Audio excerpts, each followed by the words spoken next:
All right, well, maybe we should go ahead and begin. We have a quorum, so I will call the meeting to order. It is 9:05, and the first thing on our agenda is to approve minutes from the February 5th regular meeting. And Martha, I added to approve the minutes from our February 7th. The special meeting. Right, yeah. Special meeting. Yeah. So, do I hear... Who's voting? Carolyn, me, Deb. David. I wasn't on the board tonight, right? Oh, you weren't sworn in? Right. So Ed would be the first alternate. So Ed would be the first alternate. Yeah. So, we'll appoint Ed to vote. Okay. So moved. I'll second. Right. All in favor? Any comments? Aye. Aye. Okay. Aye. Minutes pass. Okay, and now the special meeting on February the 7th. Do I hear a motion to approve the minutes? So move. Second. Yeah. Comments? Questions? All approved? Aye. Aye. I abstain. I wasn't there. Yeah. Yep. All right.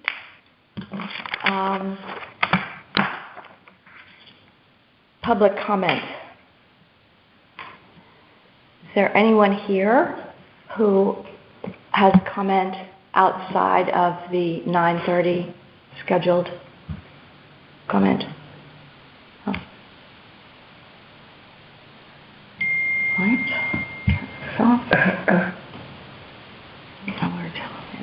Okay. So I'll go ahead with the co-chair's report, just short. There was the Halls Road Committee held a lunch and learn last Monday on 2/26, and I don't believe any of us were able to attend, anyone, but it's our understanding that they'll come back to us on a scheduled basis and discuss the new plans, or revised plans. And I'd like to thank David and Ed and Martha for attending the FOIA workshop last week. Again, most of us were unable to attend, but thank you. And I don't know if you have anything you'd like to tell us about that, but just for everybody else's sake, next year's FOIA workshop is scheduled for 2/26/25. So we have advance warning on that. Is there anything you'd like to say about the FOIA? Well attended. Good. Yeah. Good. Martha, are you going to make a comment about it in your secretary's report? Basically, they just went over the guidelines for filing minutes and what constitutes a meeting. Really nothing has changed. We're doing a good job of complying with everything that we need to do. So. Good. So thank you all for taking the time to attend that. And that's all we have on the co-chair's report.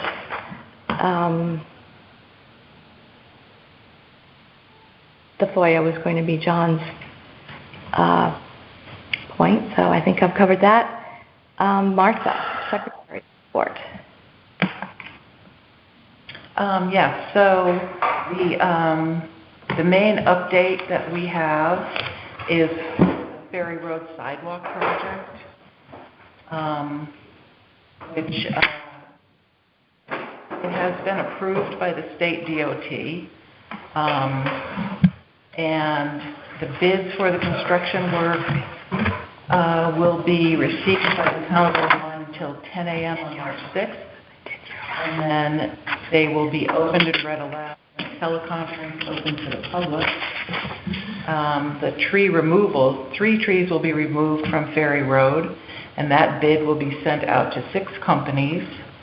And then the notice to proceed is scheduled for April 11th with project completion targeted for May 13th.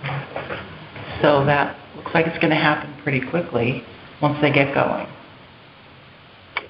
And then we have a total of 10 projects and properties that we're kind of looking at with open C of A's. The Ferry Road Sidewalk project is one. Even though it's not completely in the historic district, there's enough of it that's in there that we are keeping an eye on it. Then there's 6 Lime Street HVAC screening, which is on today's agenda. The 24 Lime Street Open Flag, which is also on today's agenda. 38 Lime Street renovations continue. 57 Lime Street, the Old Lyme Children's Learning Center, they're on the agenda today for a siting change.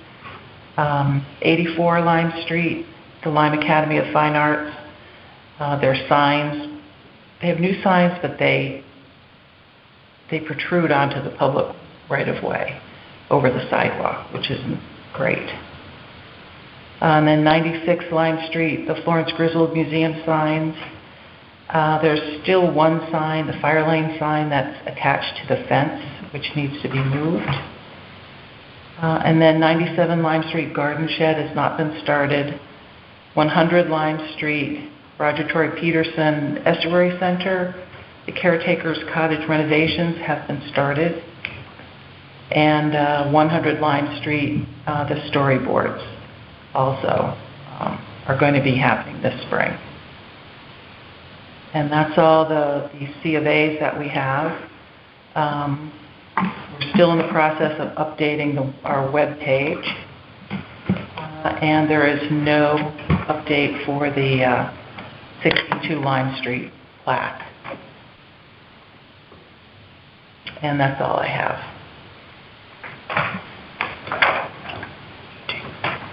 All right. Do you have the phone at the time? The phone? It's on. Clock with the time, sorry. I haven't. Yeah, just so we... Okay. All right. The 20 Lime Street, new gutters. Are there copies? Oh, do you have a copy? Oh, yeah, I have. Here's a copy. Sorry. I happen to have a copy of this.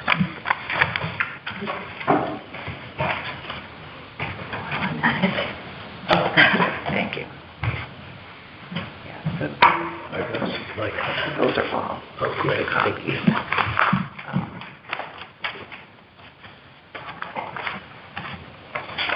And here is the sign. So Dean should have the copy of it. I do. Yeah, she does, Yes, I do. okay.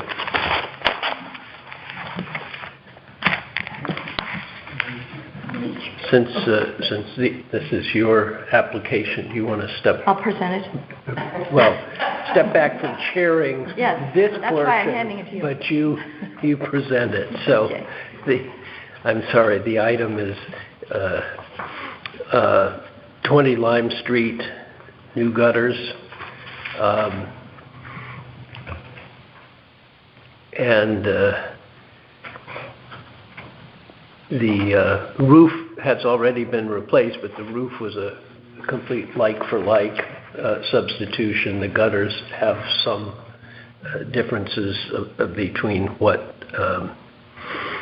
was there previously. And why don't you explain? Yeah, just to say that my roof was repaired. In fact, it was replaced as a like-for-like replacement.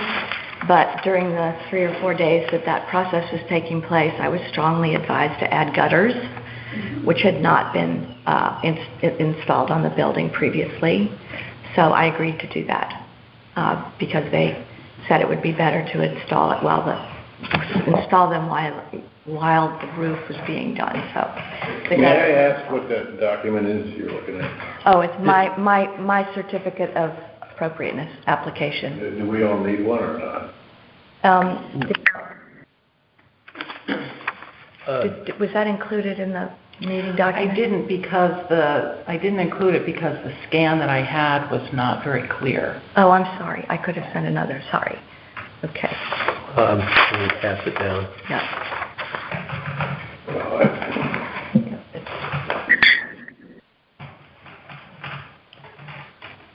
Any other details, Deanie, that you want us to No. Can details. you describe the describe the material? and They are Upper aluminum, upper aluminum, which one? I think what, white with very nice heavy brackets. Parody did it, my roofer. They are not copper. They are the sort of standard, but of a high quality. I can't tell you exactly what. Well, they blend into the building. They do, Yeah. surprisingly. I was concerned about that, but they really do. Are they rounded or square? Rounded. And they're kind of a slightly bigger round. I think you could get one that's small and one that's a little bit bigger. I saw them at the roof line, but what about the downspouts? Are they? Well, they haven't installed them yet. They're supposed to be doing that today, but they're just white. Yes, and they're set back. I asked them to set them back from the edge, so they're behind the front one? Yes, yes.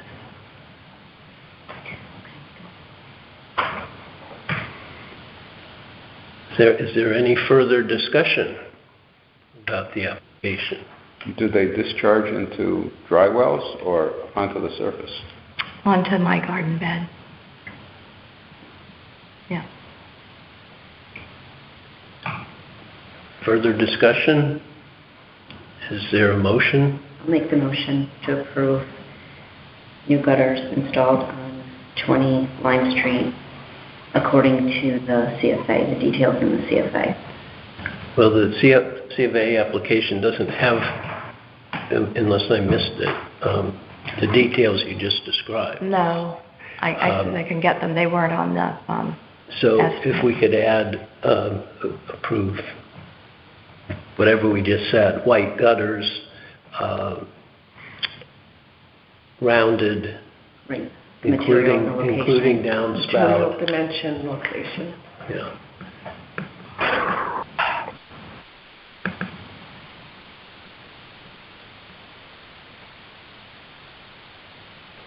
So All right. these are pretty much the standard gutters that you would, like the ones we have, right? They're not.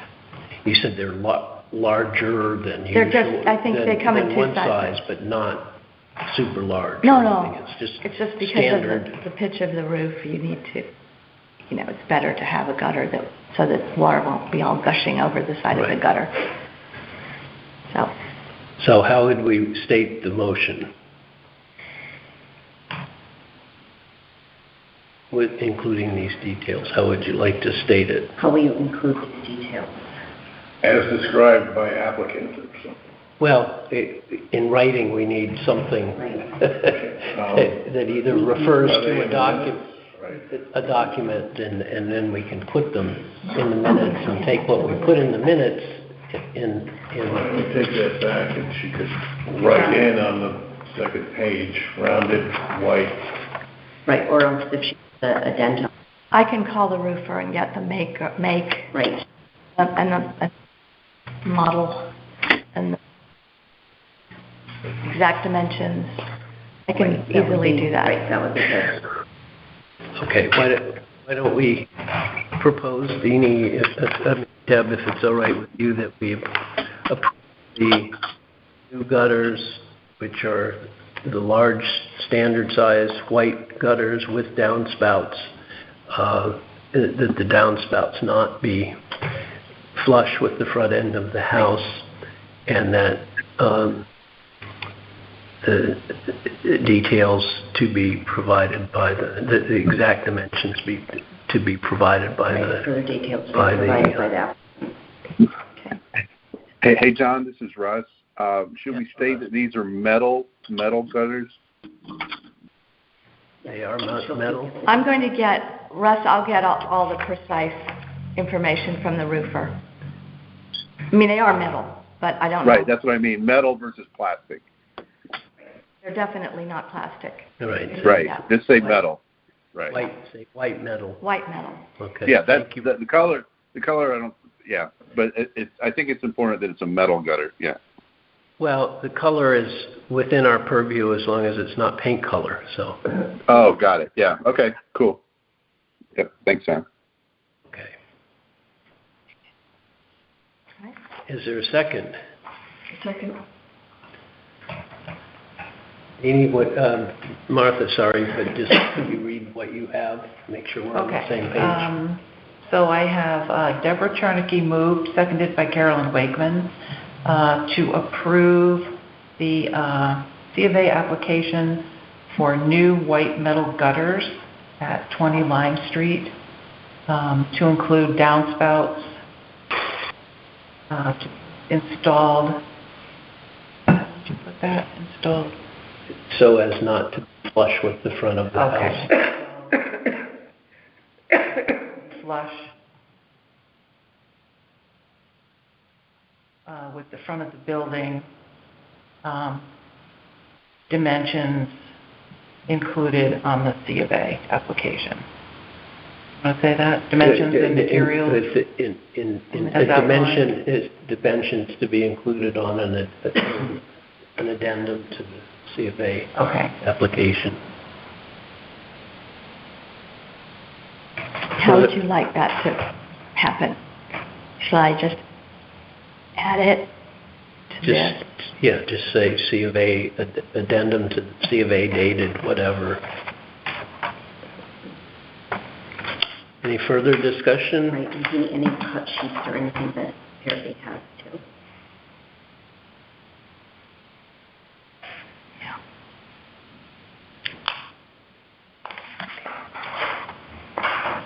Any further discussion? All in favor? Aye. Aye. Aye. Opposed? Any opposed? Abstention? Me. One abstention. Okay. Great. Back to you. So is it 9:30? Are we on schedule? We're early. But I think everyone's here. Is Randy on the phone? Randy Nixon? Or on? I am on the phone. Good morning. Oh, good morning. Hi, Randy. Are you on the screen too, or? No, I'm not. I've dialed in. Okay. So John. Well, is everyone here? Mary Jo Nozell's here. And Randy's Eric's- here. Eric's Nap is here. I think- Jude Reed is here. I think we can proceed. This issue is labeled on our agenda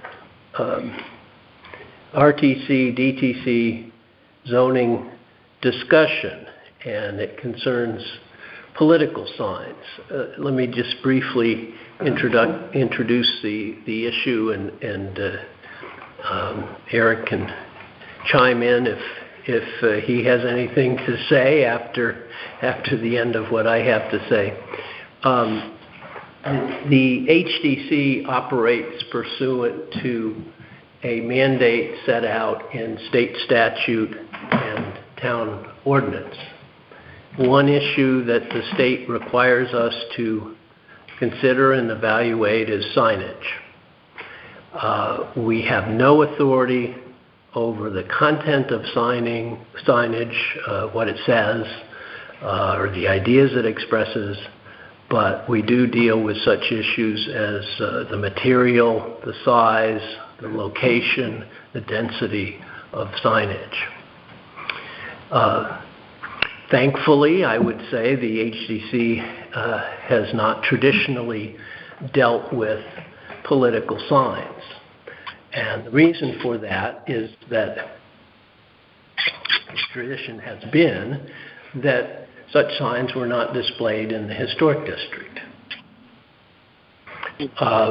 Recently, and notably last election season, the tradition seems to have broken down.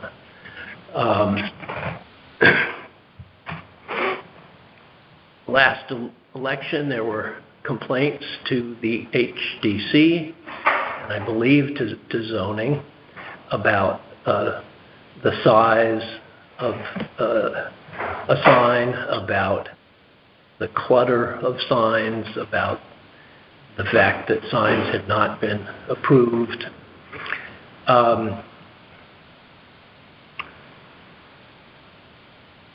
And as you're all aware, probably, there were tensions.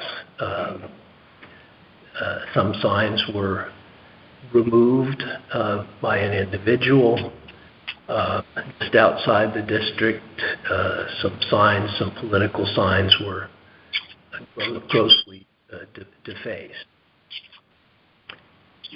So what we're hoping today, as we set out in the letter to the RTC and the DTC, is that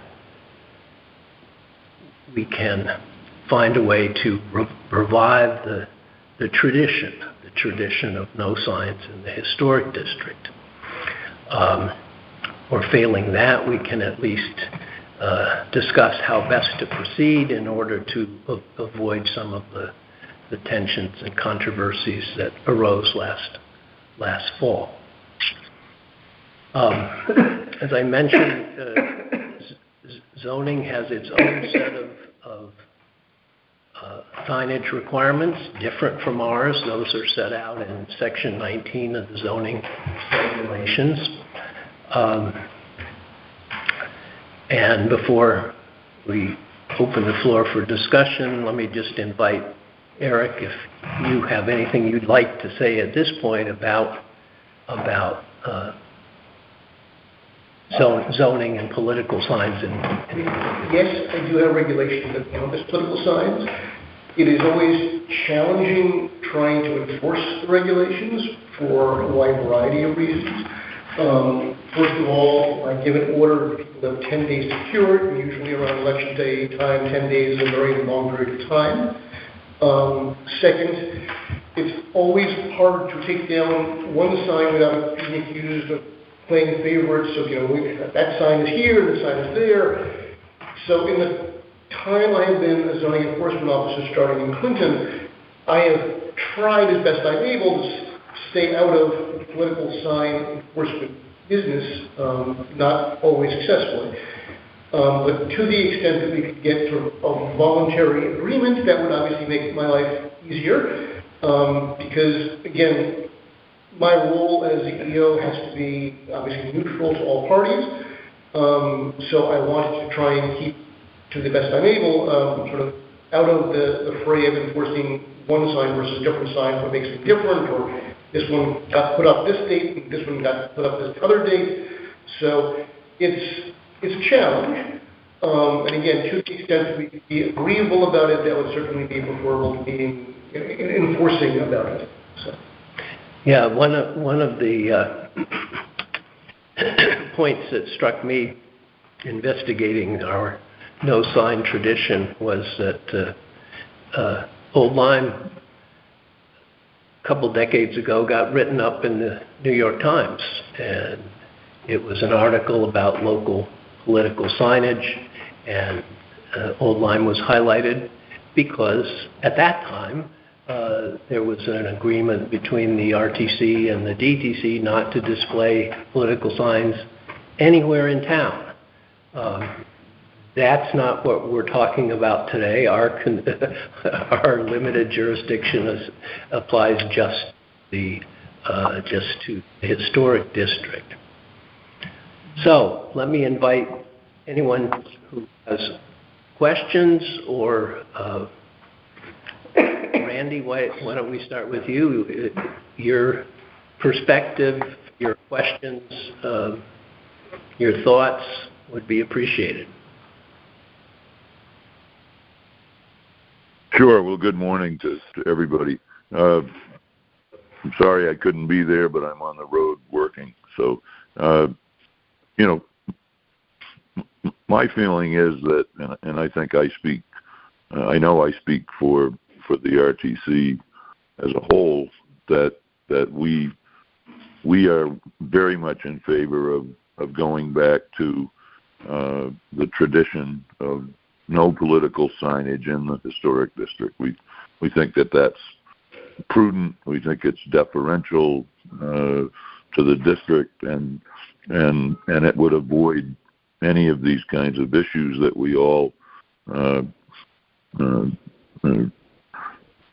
abhorred that took place in the last election cycle. So I think that's our position.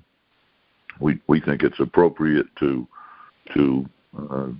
have that tradition continue in the future, and I really don't see what the gain is for changing that tradition. I think it's a good thing, and it would demonstrate comity between the two parties, and something that we could all live by and be respectful of. So I think that's our position. Okay. Mary Jo, any thoughts? Do you want me to come up? Sure. Talk from here? Sure. Come up, please. For the record, I'm Mary Jo Nozel. I'm the chair. Excuse me. If you want to come up, Eric, it's great. I'm the chair of the Democratic Town Committee. Hi, Randy.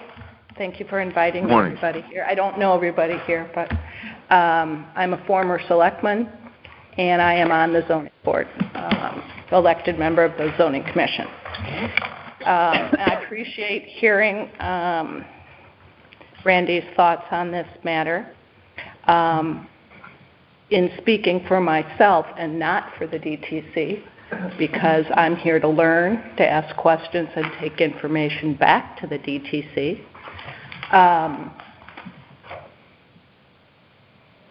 I would like to know more about this. I'd like to know more about why we're here, why we're singling out the two political parties, and I have a lot of questions on this. I'm not here to represent the DTC today until I have more of a discussion, and I appreciate Randy's comments, but the two parties have also not discussed this at all. So it's only fair that I think I take feedback from you all, get some questions answered, and have further discussion before I render any opinion. Okay, thank you. Mm-hmm. Start with the questions. Okay. All right. And let me briefly, Sure. I should have done this at the outset, but just introduce ourselves. I'm John Noyce. I'm one of the co-chairs. Deanie Mallory is a co-chair. Deb Zernicki. Hello, Deb. Hi. Julie Malloy, I'm an alternate. Hi, Julie. Carolyn Wakeman. Hi, Carol. Ed Mann, I'm an alternate. Hi. David Luddington, I'm an alternate. Hi, David. Martha Hanson, I'm the secretary. And on the phone is Russ Todd, who's a full member. Hi, Russ. Hi, Mary Jo. Okay, so I'm curious, I guess, and you, Chairman, have kind of indicated your concerns, and I appreciate the introduction, and I really appreciate Eric's comments. I think this puts him in a really tricky situation. I would like to say that there's been political signage in the district for some time. It didn't just pop up at this last election. I was not involved with the general persons agreement, so I can't really speak to that time and place and what commitments were made by the parties long ago. But I will say, at that particular time, from what I've been told, the Democratic Party in town anyway didn't have any money to buy signage. So it really wasn't an issue for the party from what I've been told at that time. They were lucky to mount a campaign at all at the time. So that's a little bit of historical background that I've been told about. So it seems to me that this issue of political science is being raised for political purposes, and I'm trying to wrap my head around why the historic district would want to go there. Are you trying to regulate just political signs, or are you trying to regulate all signage in the district a little bit more than you have? So maybe you can tell me. I'll fill you in. Sure. Comments. You are right. In my experience, the last election year was not the first year that there were political signs in the district. The tradition has slipped. I think last year, again, in my experience, was things clearly were not trending back towards in the direction of no signs, but the issue of political signs again gave rise to several complaints, more than in the past, and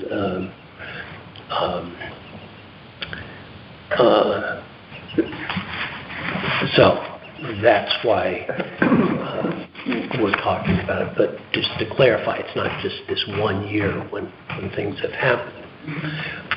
Why are we involved? Because we are mandated to deal with all signs. We, a little over a year ago, received an opinion of council on several issues relating to signs. One of Town council? Sorry. No. It was an attorney at a firm the town had used who has a specialty in historic district issues. Okay. And one of the clarifications was that based on our mandate, state statute, there is no exemption for temporary signs.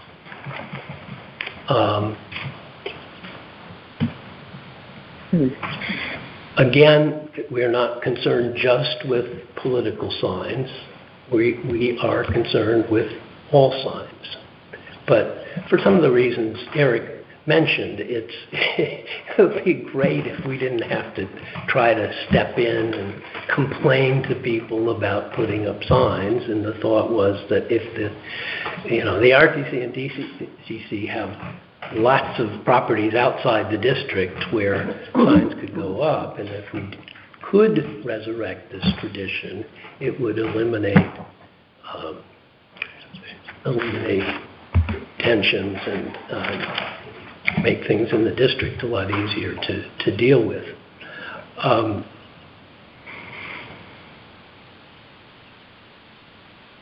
I can assure you that the Historic District Commission is not singling out any party. Well, I appreciate that, but I do think, based on the letter we received, the DTC and RTC chair received, and the agenda today, you are indeed singling out political parties, both parties. Yes. And we are not necessarily the only people that put up political signs in the district. So, correct. Is your objective to enforce against your neighbors on Lime Street for political signage? I'll take a stab at that. I think our purpose is to request the cooperation from the RTC and the DTC together and equally, so that they could request of their participants, party members, and so on, to display signs outside of the historic district, not to display political signs in the historic district. That's the only request.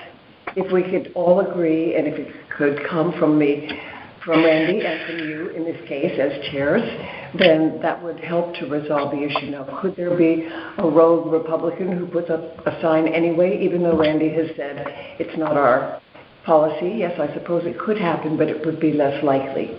So it seemed to us to be a step forward and an effort to create the kind of comity that we have been talking about today and to avoid the conflict that did arise last year.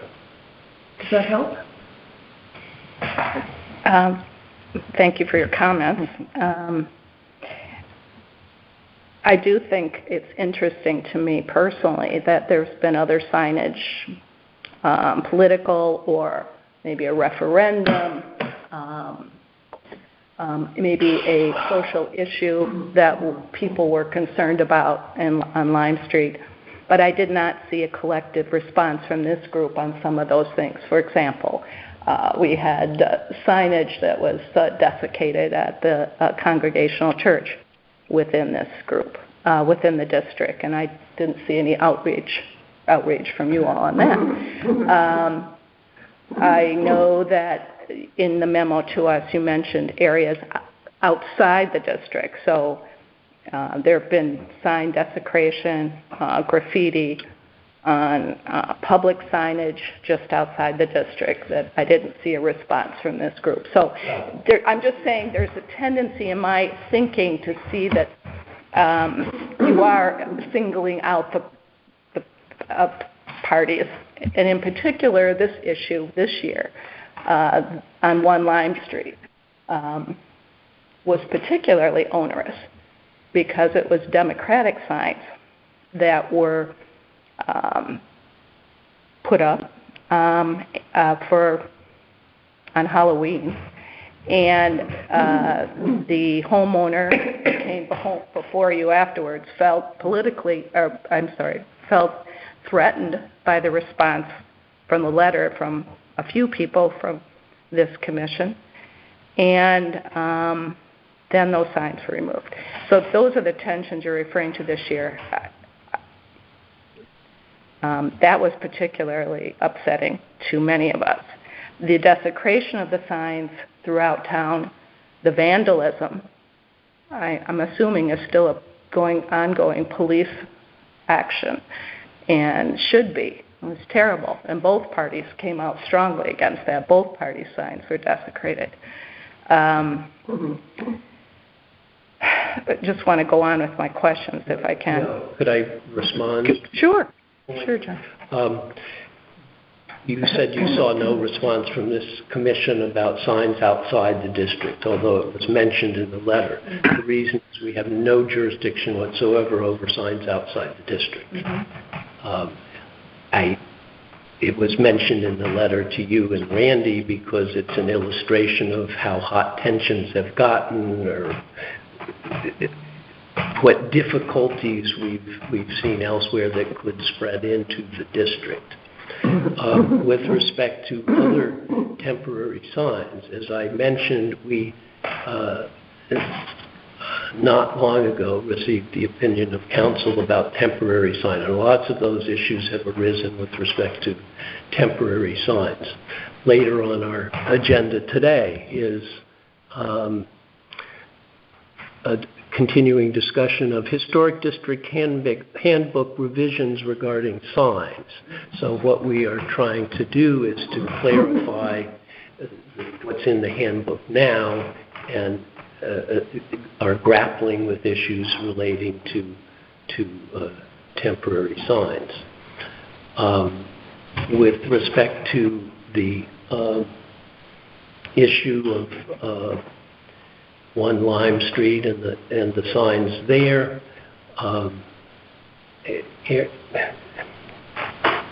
Eric or Deanie were involved with that.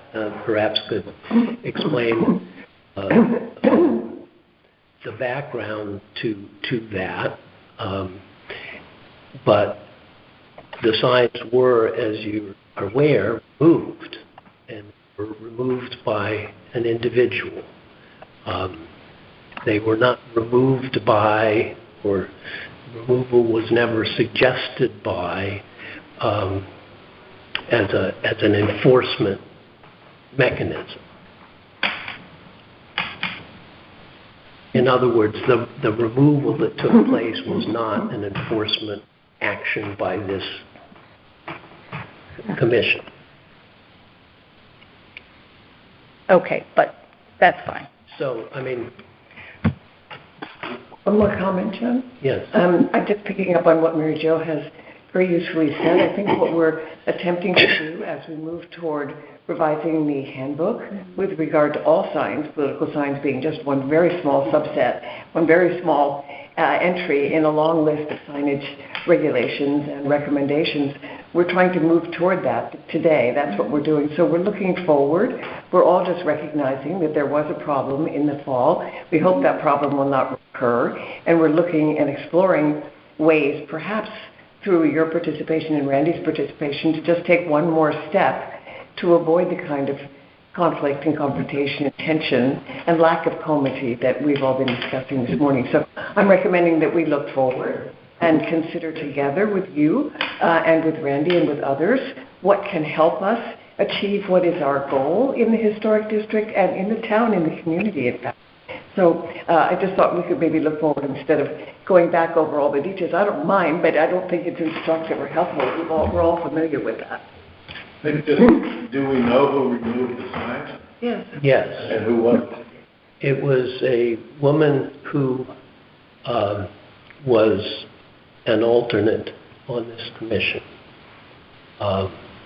She proceeded again without any authorization from the commission or discussion. She was a neighbor of a person at Lime Street. After this came about, she resigned from the commission.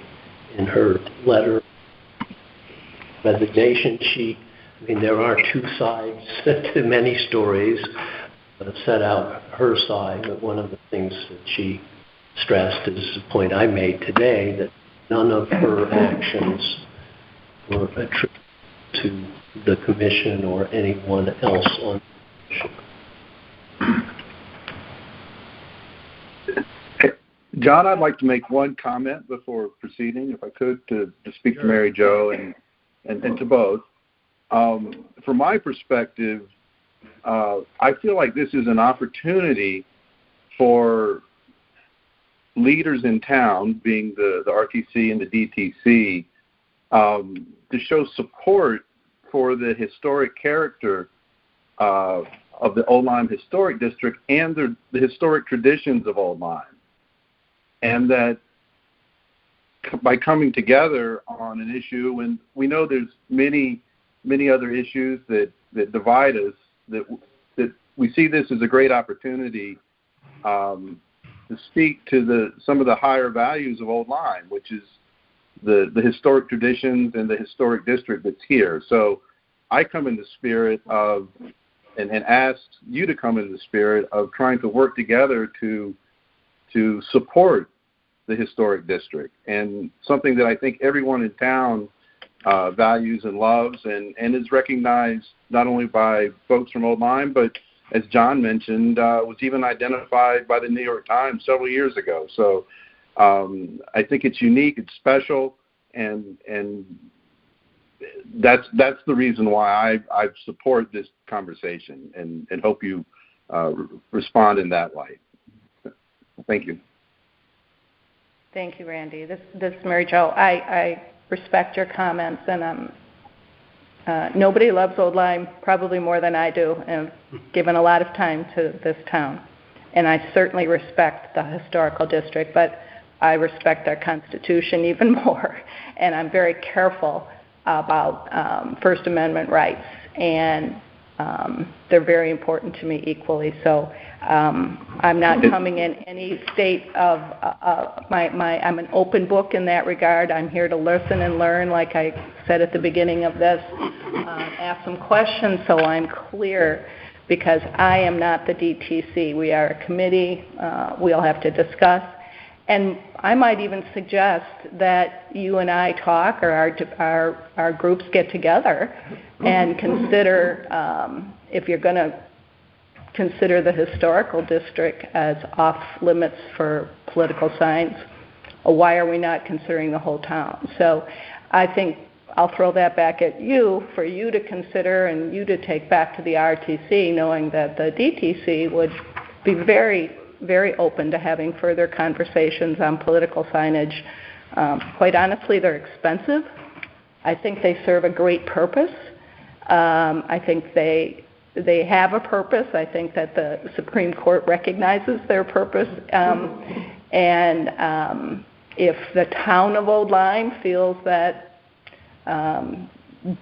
there's some other ways we can get the message across that there's an election coming up or whatever it is, willing to talk about that at any time with you. Let me just follow up to reemphasize a point I made earlier. We do not control content. People,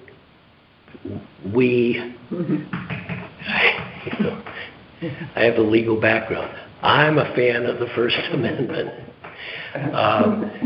People can put up signs. However, if they put up signs, they can't put up in the historic district, certainly not huge, massive signs that block vistas and all of that. That's one of the things we're concerned about. Your objective of finding a way for signs to convey messages and contribute to the public discourse and the sharing of ideas or dissemination of ideas is something that I pose the question. I wonder, couldn't that be done throughout the town, minimizing the interference with the historic district? So we are never going to recommend, say, oh, there's a complete ban. Now, if the RTC and the DTC got together on this policy in the future that we're suggesting, someone individually may say, okay, I'm going to do it anyway. And then we are faced with, well, okay, it's a sign. We have our statutory mandate. It's not discretion. I mean, the statute doesn't carve out political signs. And I think our position would be, sure, you can put up a sign, but come talk to us and we'll discuss the factors that we discuss with other signs that don't interfere with the message being conveyed. Can I ask you, when I looked at the changes you're making or proposing for your handbook, do you consider your handbook regulations? No. They're guidelines or preferences? Or? It's a communication to the public about the factors that we take into consideration when people come before us with of appropriateness, seeking to erect a building, a structure, signs or structures, and they are guidelines in the sense of directions about how that process works. It appears to me... I mean, zoning has regulations. Right. We don't have regulations. Okay. It appears to me that your proposed changes are directed towards temporary signage. That they have to be. That it looks like you are requesting a COA for all temporary signs? That's your overall signage? Yes, and one of the issues is we've been grappling with is, for example, can't we grant a C of A once, good for multiple years, for signs that we know will recur, musical masterworks of the church, non-profit signs, blood drive, so that people aren't coming back in here time and again. We have been told by council we cannot issue a blanket approval in advance for certain types of signs. People need to come in, but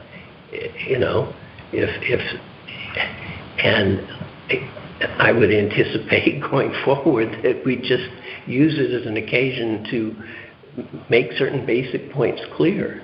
You can't put a sign in the middle of the sidewalk. That's happened, right? And it's happened again and again with temporary signs, etc. So in the case of someone that wanted to put up political signage, how would your COA process work? Because the way it is now, basically an election cycle would be over, or potentially over, before you could render an opinion. Well, I mean... 65 days after you apply, pay your money, have your hearing, 65 days till you possibly render opinion. If you anticipated putting up signs, you could come in prior to that. I mean, say, elections in November, say, September. You could come into a September meeting, ask for, with your application, ask for permission. If that message has escaped people, we could conceivably contact them and say, look, notice you put up signs. Next time, before you do it again, please come in and talk with us. And there are zoning regulations on sizes of signs. And other issues. Yeah. Well, and the DTC had an issue. Someone complained when we had our headquarters on Lime Street. I guess that would have been 2021. We had a sign, and it was considered a temporary sign. We had 30 days, and that was acceptable. That was fine. We were fine with that. So in this particular case, as I understand it, your commission is looking at, in addition to the zoning requirements for temporary signs, you would also require a COA for any sign. We are mandated to hear, rule on, set conditions concerning C of A's. It's not just something we want. The statute mandates that we must do that with structures in the historic district. Even if it's in, like, for example, Chairman Mallory's situation, the item was already put up before a COA was approved? We try our best to avoid that situation, but yeah, I mean... Okay. It just seems like it seems difficult for me, being on a commission and knowing the time it takes to get approvals for a person, particularly somebody that is just putting a sign up for, 30 days, 45 days for an election, to know to have to come here, to know to request a COA. For this commission to work exceedingly quickly to get that person's approval, plus they're paying to put up a political sign. There's a fee attached to a COA process. So the whole thing is kind of stinky to me, frankly. Part of what you're saying, I mean, much of what you're saying is correct, which is why we're here, why we were trying to bring the groups together to try and imagine a situation where we could go back to this so-called, friendly agreement or neighborly agreement to not put up these signs in the historic district. I mean, it's a tremendous issue for all the reasons you point out, and this is a magnet. I mean, Lime Street, this district would be a magnet for political signs in the same way that Halls Road is, because it's a major thoroughfare. So if you're trying to advertise something, this is a good place to do it. So it could become, every political season could become really littered with signs. And I think many people appreciate the historic district for its character. It's peaceful, it's nonprofits, it's really not a messagey kind of place. And that's sort of what we're trying to find some agreement on. But as John points out, we certainly can't mandate that. So. Okay. I kind of think I have all my questions answered. Do you have anything you want to ask me other than Yes, I'd like to ask Mary Jo why, or maybe this is not, I don't want to make an assumption, but you sound to me personally reluctant to return to the tradition of no political signs in the historic district. And I mean, we all appreciate the First Amendment, of course. That's not an issue for any of us here. But given that we all appreciate the First Amendment, I don't personally understand why you would be reluctant to go back to that tradition so that we all could agree that political signs can be placed elsewhere in the town, any place. We have no issue, or I mean, what we feel about that personally, whether we think Halls Road is a good place or not, has nothing to do with this commission. So that would be a personal preference or conviction or whatever. So we can leave that aside. But in the historic district, I'm just curious why perhaps incorrectly, but why I feel as if you are reluctant to join together with the commission's goal of achieving, sort of harmony. I know you want to take it back to the DTC, of course. I don't believe that was Randy you were speaking to. I believe that was Russ. Yes, you thought it was Randy, but it wasn't. It was a member of the commission. So just to clarify, you and Randy, of course, could discuss anything you wanted to discuss, but maybe you could explain, if you'd like to, your own reluctance outside of your commitment to the First Amendment and the Constitution. I don't think I stated reluctance. I'm just trying to ask questions. I'm open. But I haven't seen anything in writing from this commission regarding what kind of agreement you'd even entertain. It sounds to me like you're just saying the Republicans and Democrats should have a handshake of some kind, just agree not to have some signage. And I don't know if that would meet your needs. I mean, you all should come to us, I believe, with some kind of verbiage that you're suggesting. And you're saying you don't want to go back. And I think even in your regulations you talk about changes expected. So I think we need to all come together in some way to maybe put some verbiage together and discuss it. I hope that helps. You mean a specific guideline? Yeah, what is it you guys want to see? We didn't do that because we viewed today as a chance to express our general hope, and fair enough. Hope was that there would be some discussion. Fair enough. I think it could be helpful if you and the rest of the DTC are amenable to taking some steps to, for example, this is just one idea, personal idea,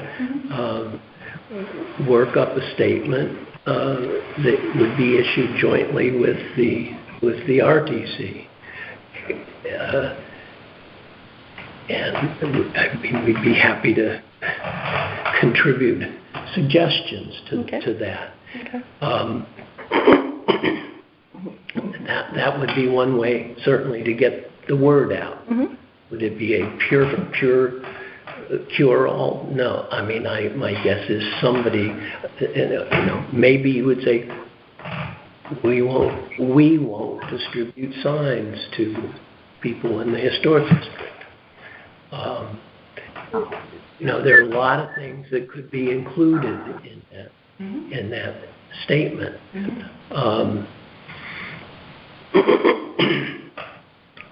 Again, it may be that someone says, darn it, I'm going to put up a political sign, and they put one up. Mm-hmm. They missed the announcements from us, from perhaps the DTC and the RTC. Mm-hmm. And so it may be that in that first year, barring some egregious violation that gathers the attention of zoning as well as us, all that's done is just a reminder saying, if you want to continue, please be aware.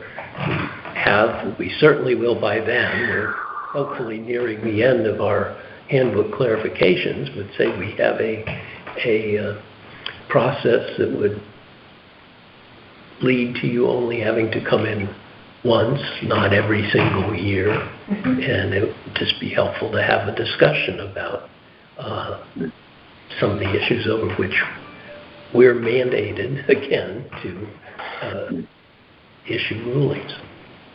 I think that's reasonable, John. Absolutely. I also was wondering about, I lost my thought. the process, if your handbook comes out and you all approve your handbook, is that how, does it have to go to the town for approval, or is there any, the Board of Selectmen, the Town Council, is there any of that? It is. We are an independent commission. It does not go, Martha, correct me if I'm wrong, to the Board of Selectmen.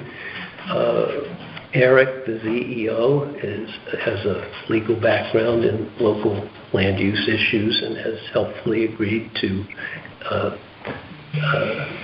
comment on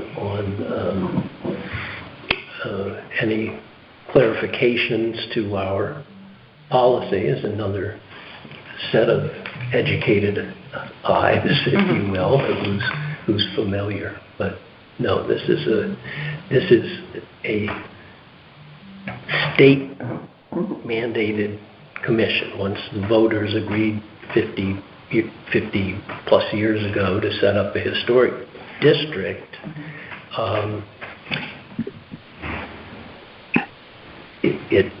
they voted also, because it's part of what they had to approve, the creation of the Historic District Commission, governed primarily by state statute. So the people on Lime Street even, they're not involved, they don't get a say in how this document is rolled out to them? I see. Well, Mary Jo, this is. Go ahead, John. Yeah. I was going to say that the handbook is something that is revised periodically and is revised in connection with feedback that we get, as well as our own experience. So, for example, the pages in the handbook dealing with signage that would be replaced by the clarifications that we're working on, we would not immediately publish a new hardbound handbook. We would post revisions alongside the handbook on the website. We would mail them out to anyone. People, are free to react to anything at any time. Russ, go ahead. Yeah, I wanted to again, this is Russ, Mary Jo. I spoke before, not to be confused with Randy. And I think this is a key point, and the way I see it is that as individuals, as residents in Old Lyme and in the historic district, we have freedom of choice, and we have the freedom to put up a political sign. At the same time, we have the freedom to show support and maintain that tradition of the historic district not having political signs. As an individual, we have that collective choice, and as parties, as representatives of the parties that are here today, you have the same freedom of choice. And so I think ultimately it's up to each individual that lives in the district, as well as the parties, to have that choice to put up a political sign in the district or not. And there's two ways to look at that. And so to me, it's that simple. But because we all understand the importance of our First Amendment right to free speech, and in no way would the committee here impose upon that. And at the same time, we all have that freedom to make that decision. So I ask you consider that when you take that back to your to the DTC. Of course. Mm-hmm. Thank you. Can we? Well, is Randy? Are you still on the phone? I am. Do you have anything you would like to add before we wrap up? Well, I'll just reiterate that I speak on behalf of the RTC, and we would be in favor of this agreement to not put up signs. It's certainly not supported by the RTC, and hopefully we can come to an agreement with the DTC on that. As far as First Amendment rights are concerned, if an individual that lives in the district decides to go out and buy a political sign and put it up, there isn't anything the RTC or the DTC or the Historic District Commission can do about that, other than you can tell them how big the sign is and how it's placed and those things that are within your purview. But the RTC doesn't have the authority to tell people what to do any more than the DTC does. So our feeling is that it's just a respectful tradition that should be followed. I've lived in Old Lyme for 42 years. I've only seen political signage show up in the historic district twice. So that's where I stand on it. And that's where the RTC stands on the issue. Thank you. Thank you, Randy.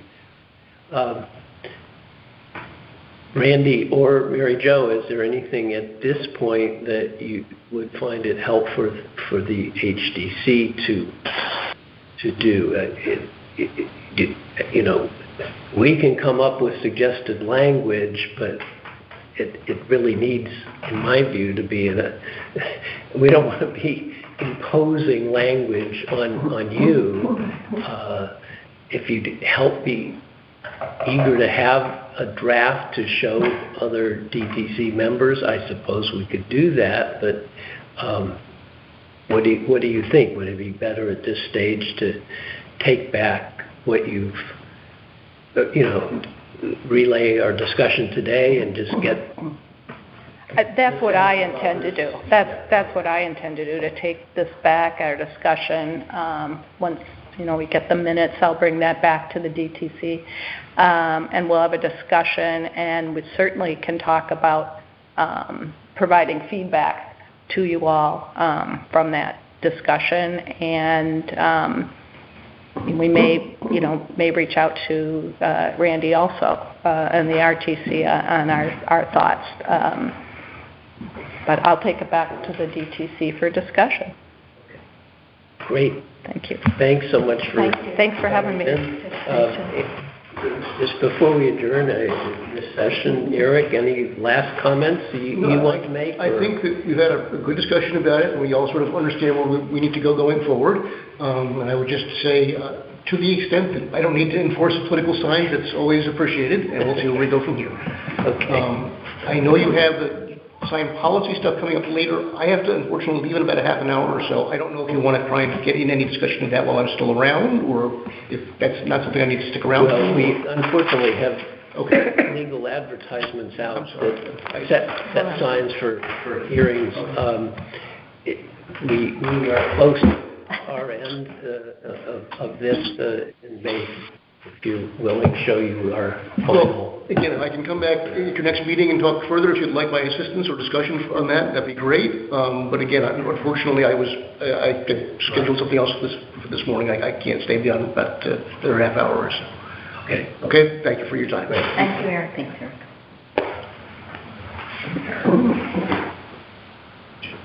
Okay. This is Randy. Thanks for the opportunity to be heard. We appreciate it. Randy, thank you for interrupting your schedule and coming in, and thank you, Mary Jo, also for that. Why don't you, since you started sharing, pick up with other things?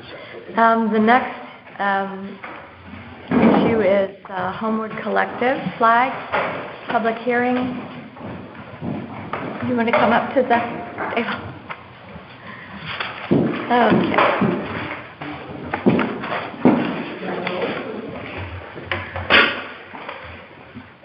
I don't have but this is continued from the February. Yeah, it's in there. It's in the packet there.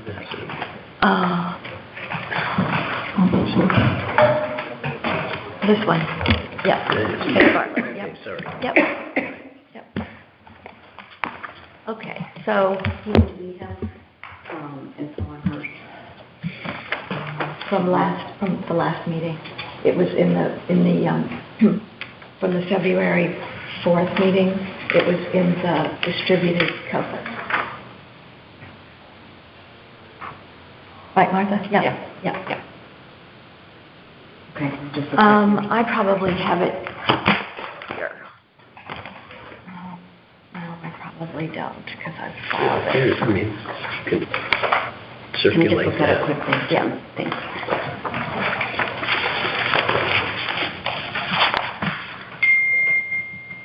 Not me.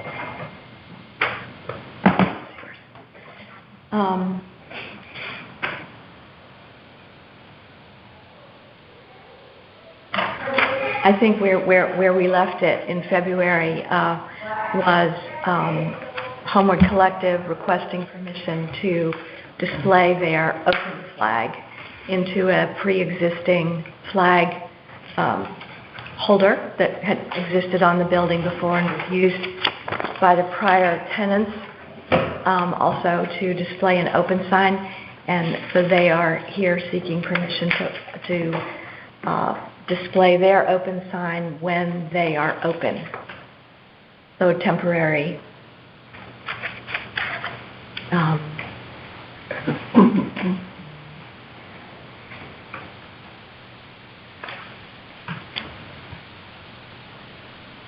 You're Well, no, cheering, right?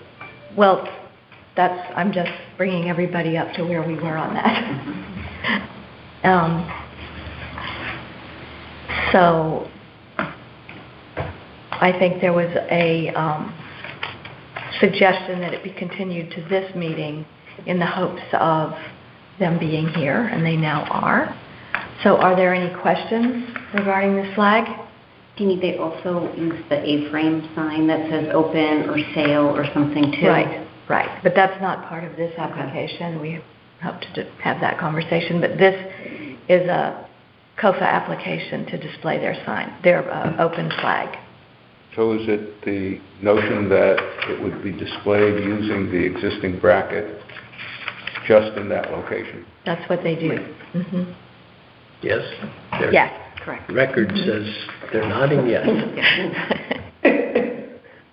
I'll make a motion to approve the Homework Collective flag open sign as detailed in their certificate of appropriateness. Could you just fill us in first about a little more about the fabric, black and white fabric?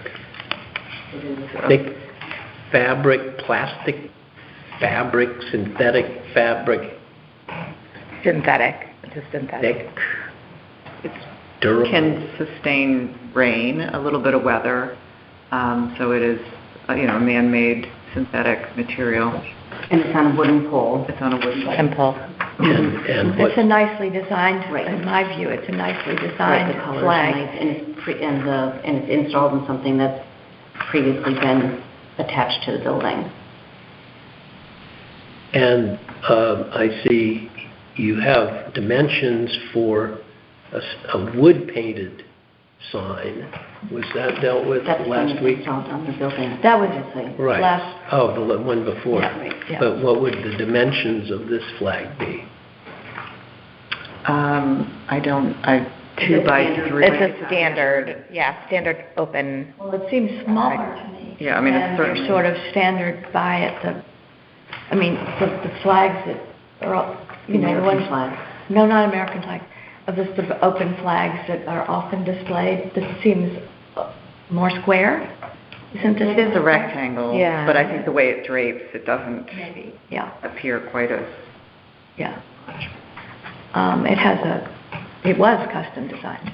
Yes. Right. Yes. So.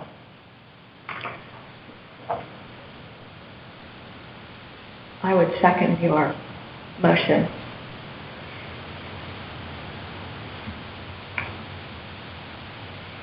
Can we specify a maximum size at least?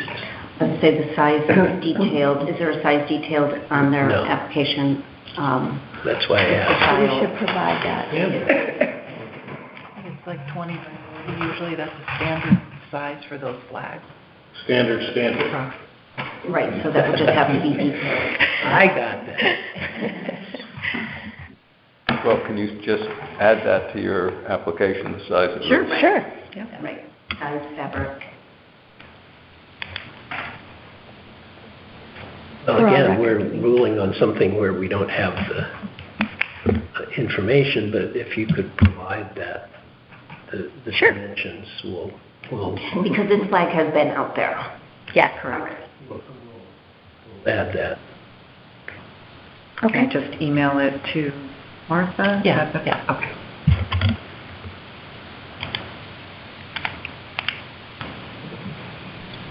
So what does the motion say, Martha? Deborah Chernicki moved to approve the open flag, a man-made synthetic fabric, black and white, standard size to be provided on a pre-existing bracket. Seconded by Deanie Mallory. Wooden pole. On a wooden pole. Do we want to say custom design? Yeah, custom design. Custom design. And on a sturdy, would you go along with sturdy fabric? I mean, part of the reason we're being picky is because it's not just you. We have a record. Understand. Yeah. Check the record. They say, I want to put up a flag. They have a flag, but they don't. Theirs may be something flimsy, non-standard in size, so, okay. Got it. To clarify, it was on existing bracket? Yes. I think that's important. Do we note it's on an existing bracket? In other words, it's an existing flag position, yeah.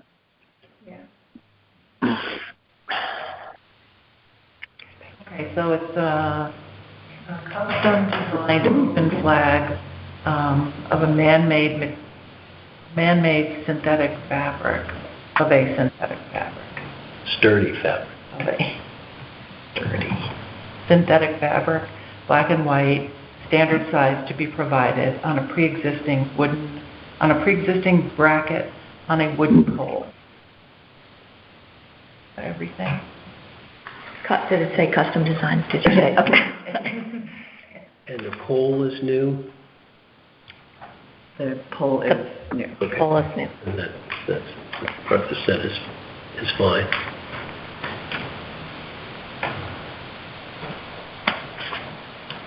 Is there any discussion? Any questions? All in favor? Aye. Aye. Aye. Russ, Deb, me. I'm going to abstain only because I was not here last meeting and I'm not fully up on all the discussions. The motion passes. Great. Thank you. Thank you.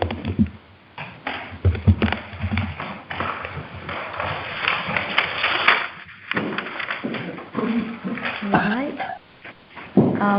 6 Lime Street. Is Kate, no, sorry. It's Liz Fowler, right? Yeah. Is Liz on the phone? She was going to try and dial in. Depends on her work schedule. Okay. I am here. I don't know if you can hear me. Hello? Oh, yeah, we can. She's here. Great. Okay. Good morning. Good morning. Hi, Liz. All right, so there are 2. Liz has provided 2 COFAs, one for the screening of the HVAC equipment on either side of the house, and the second one is for a roof replacement. Which one would you like to do first? Let's do the roof. Yeah, I think the roof is the most straightforward. Okay. Liz, would you like to just talk to us? I think you are replacing the existing shingle roof with an asphalt roof? That's correct. Thank you. And I appreciate the committee putting these two items on the same agenda today for convenience. So the application has a lot of detail in it from Parity, which is a really well-known company, and they've done our flat roofs over the years, and now it's time to replace the gabled parts of the roof. So the proposal is to replace to use a more modern material in the asphalt shingle. Yeah. All right. I just used them to replace my roof, by the way. Yeah, good. I hope you were happy with it. Yeah. I'll let you know next time there's a storm. Right. Yes, we do have pictures of the shingle. Oh, right here. No. Okay. The Landmark Pro. Got it.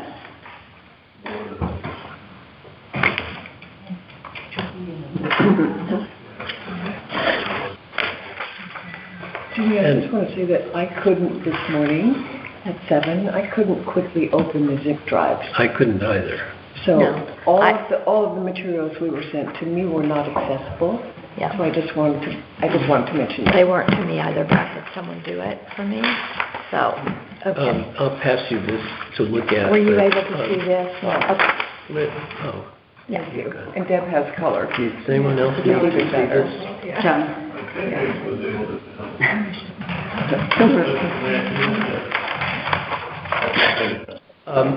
Liz, while a couple folks were not able to access the online vision, so they're looking at the application. I noticed on the last page you attach 4 different examples of these asphalt shingles, or multiple.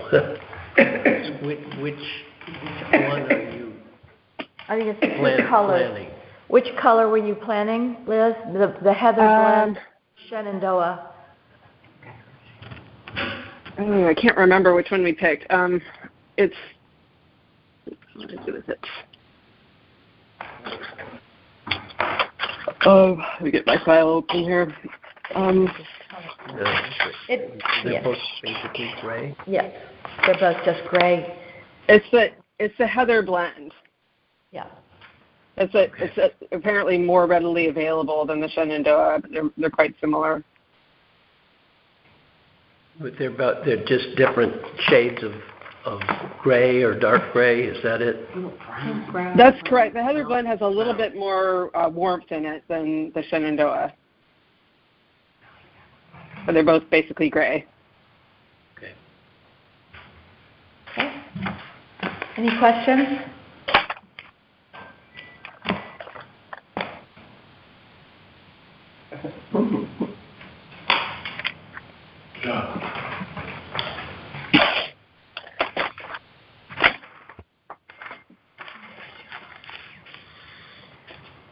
The house, or is it garage also?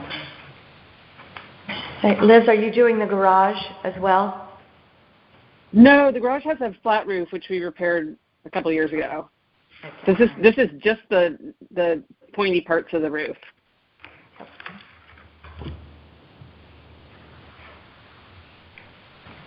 Do you want a motion? If there's no discussion, is there any discussion?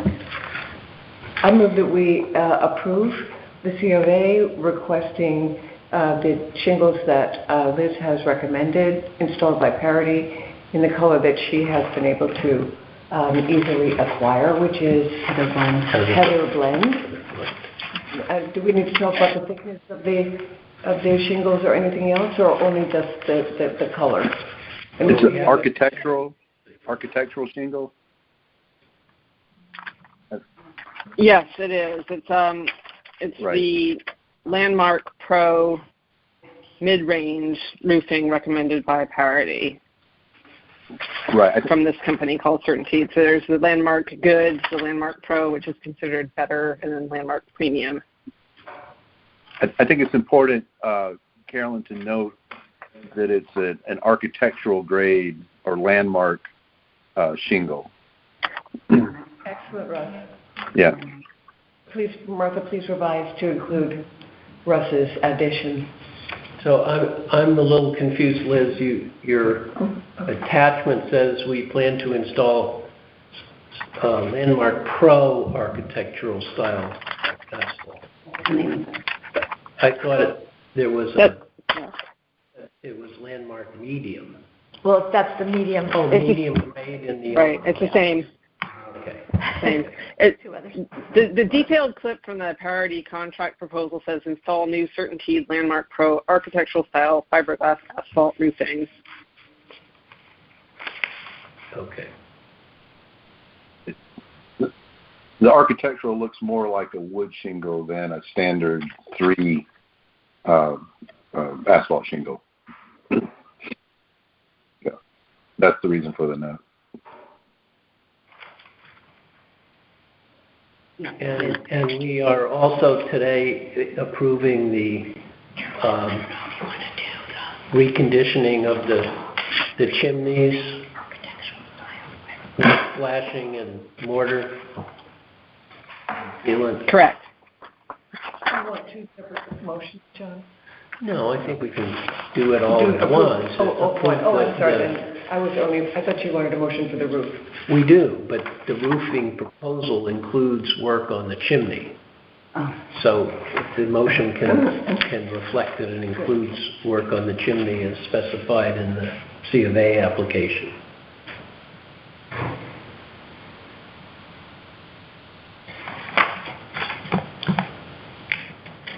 right. Chimney to be conditioned on film is like counter flashing. And I did hear you talking about gutters earlier this morning, so I wanted to point out too, Parity is planning to rehang the existing gutter system, which is white metal. And when I talked with Reed Parity, he said if they find anything that's problematic, they'll just, there'll be like a contract add-on to address it in the same style. We should technically have a like form for the gutters. Are all the gutters being replaced, Liz? No, they're planning to reuse all of the gutters are in pretty good shape, and they won't really know until they get up there. But the plan is to rehang the existing gutter system exactly as it is. So I don't think we need a like for like for that. Okay. Martha, could you read the motion? Yes. Okay. So Carolyn Wakeman moved. Do we have a second? I'll second. Seconded by Damie Mallory, to approve the new roof using Landmark Pro architectural shingle in Heather blend to include flashing and necessary chimney work, as specified in the C of A application. Yes.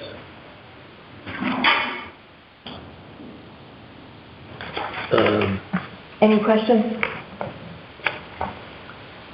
And there's a new venting system. So it's a chimney work and venting system as specified. Okay.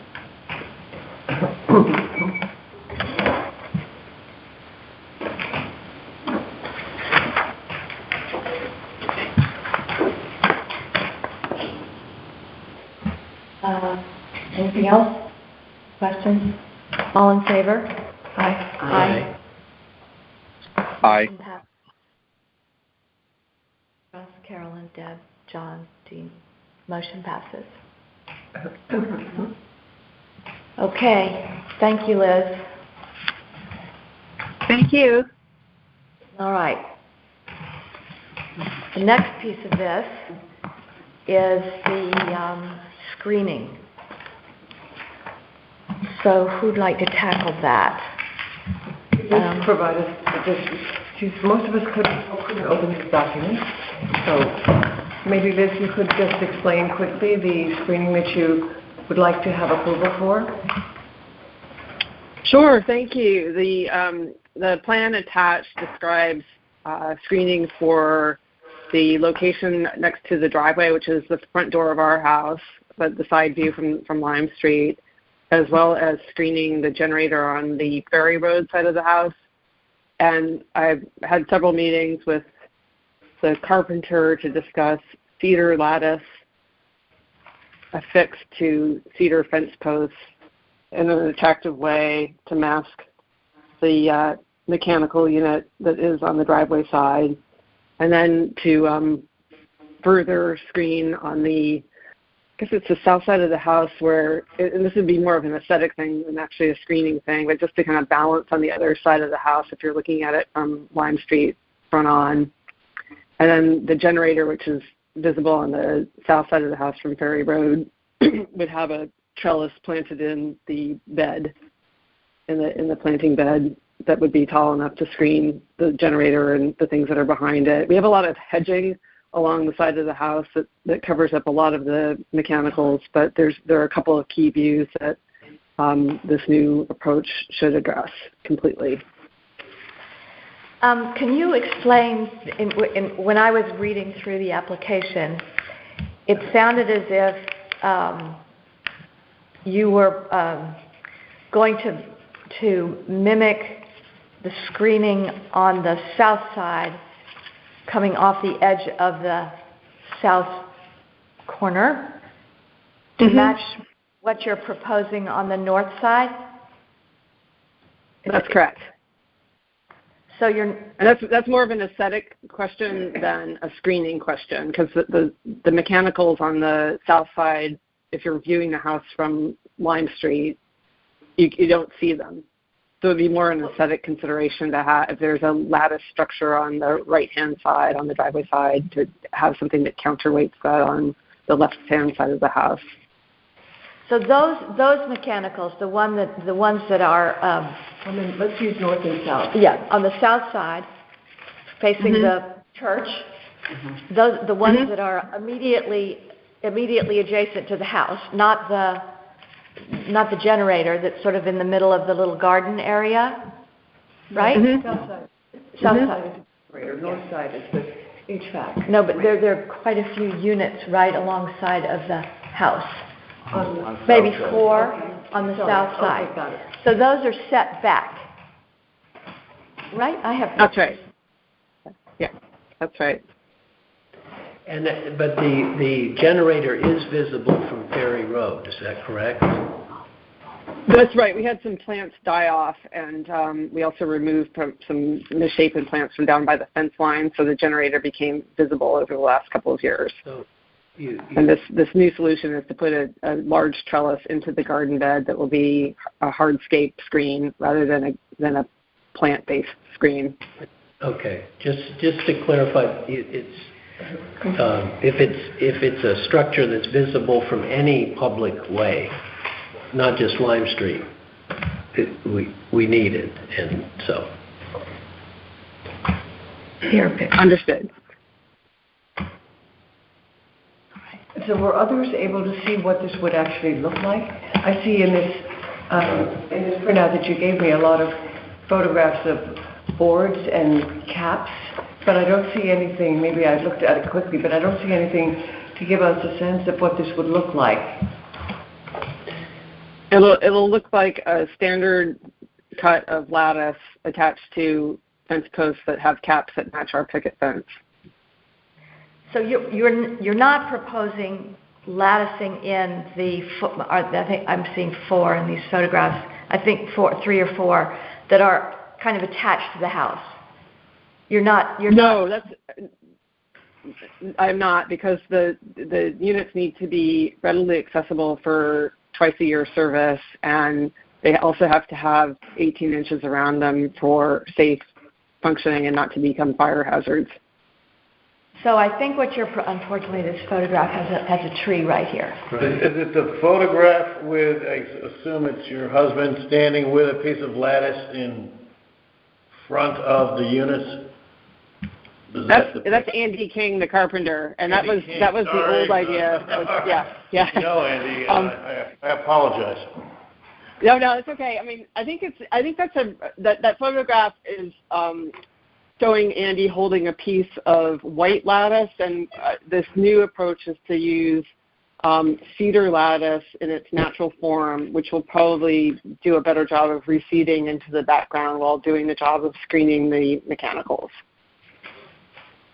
And I think that the photograph of Andy, I think, is helpful in the sense that you can see that's where the trellis needs to go in order to hide not just the generator, but all views of what stands behind it, behind the hedges, but occasionally peeks out, which are the other mechanicals along the side of the house.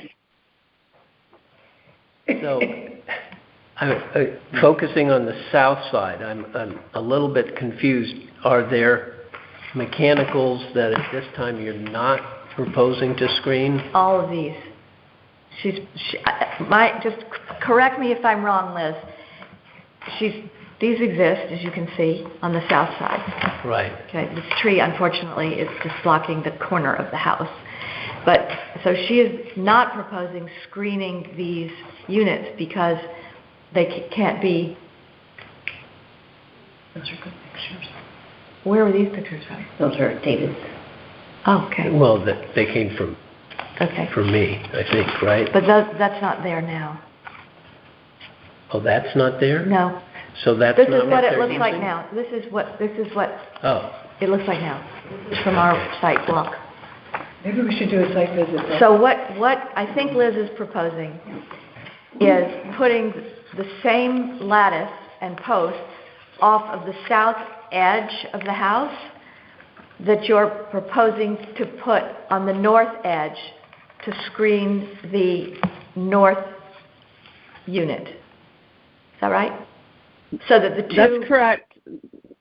Yep. So that would address the view from Lime Street. It does not yet address the view from Ferry Road, which is the trellis item number 3 on the plan that I sent in.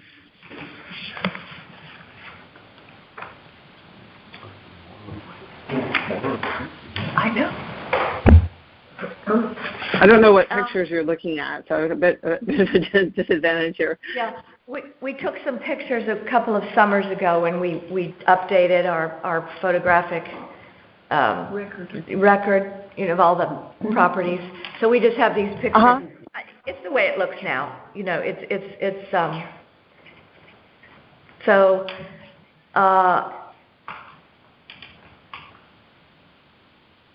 Comments? I suggest a site visit because it's difficult for all of us are asking Liz a million questions because obviously we're not absolutely clear about what it is she envisions. And in our past experience, it's been helpful if we have a site visit and can locate and can understand exactly what it would look like. And especially the aesthetic impact, as Liz mentioned, of providing an additional matching unit on the south front facade of the house for aesthetic reasons rather than because that would function practically as a screen. It's hard to envision that without, a drawing or something that would illustrate it. And so perhaps a site visit would help us to understand. Liz, are you saying that you've been told that you cannot screen those 4 units on the south side that are attached to the house, that there's no screening possible there?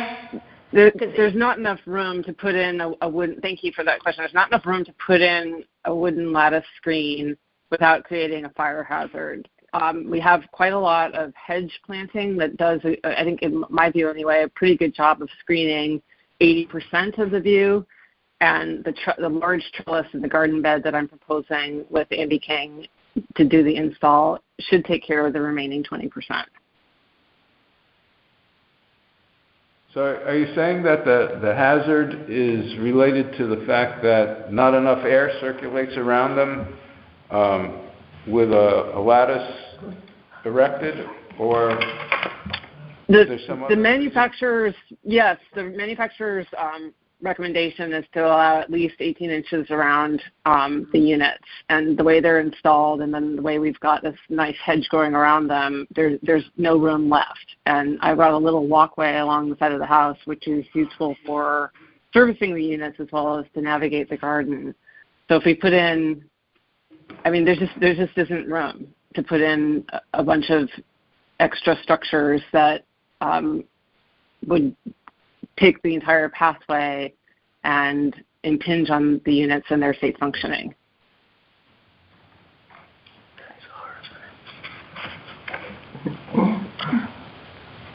I'm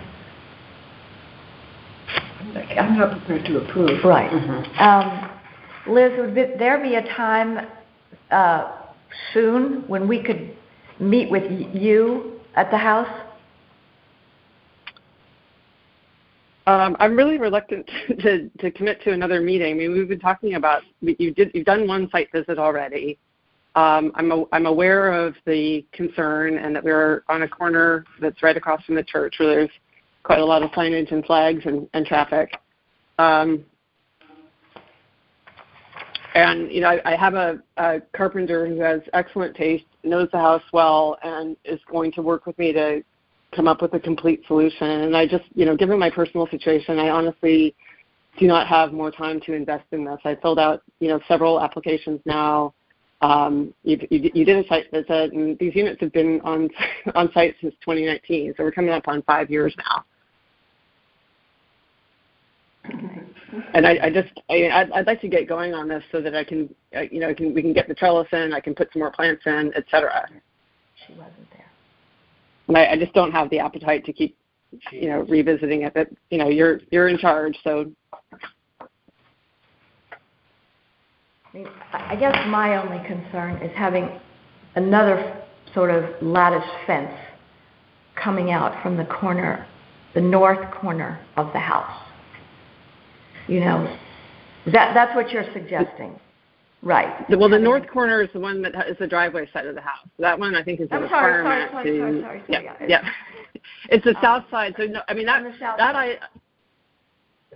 it may not be necessary, and I would just as soon not block off one end of that small pathway, but I thought the house might look better aesthetically if it had a balanced little flange coming out of it to counterweight what's on the driveway side. The thing that worries me about that is that it's slightly interfering with the architecture of the house, to try and create two new features coming off of the historic house. So that's my thinking. Well, the other issue is on the north side. You have these mechanicals that are flush with the front of the house. Right. That's the most noticeable. Yes. Right. But if you put up a trellis in front of it, it's going to be more noticeable. Yeah. I don't know. At least it would be more attractive. Okay. Yep. I think, than that. Oh, definitely.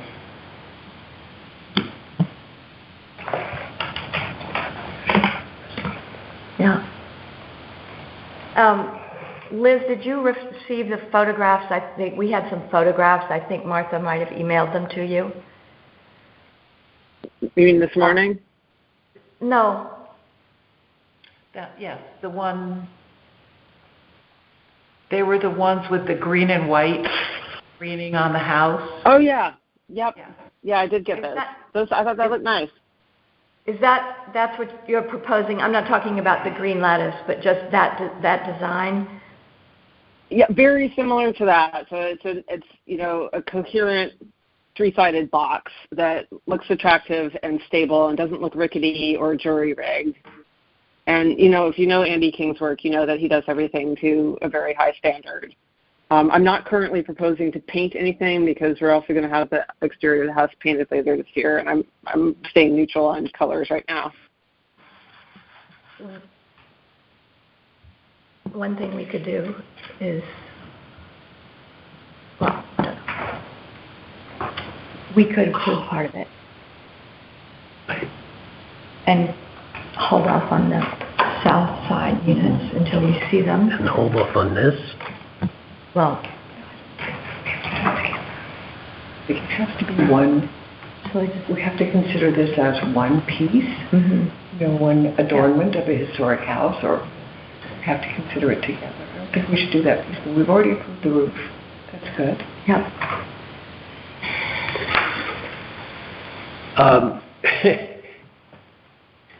Liz, what we're debating is the issue of a side visit, and people are very uncomfortable at this point approving it. We appreciate you've been dealing with this for a while, but we didn't have this plan at the time that two people visited. So I guess my question is, if you're not able to be there, could we find a time convenient to Andy when he would be over there and could show samples and discuss with us exactly and allow us to visualize how far these things would project and that sort of thing. So what is the question that you need answered? Is it for the north side, the south side, or both? Well, the way in which the historic look well, of the house. you can. Liz, I think what we're concerned about is the way in which the historic appearance of the house will be altered by structures that adjoin the facade of the house, which are not historic structures, and we think that they should be considered in coordination with the south side trellis that's being installed, because this is all a continuum of alterations to the historic structure. So, and because, as you said, of the prominence of the house, the importance of it, the beauty of your garden, everyone cares a great deal about the project that you're undertaking. So, yeah, it's just with those concerns and, considerations in mind that we suggested a site visit.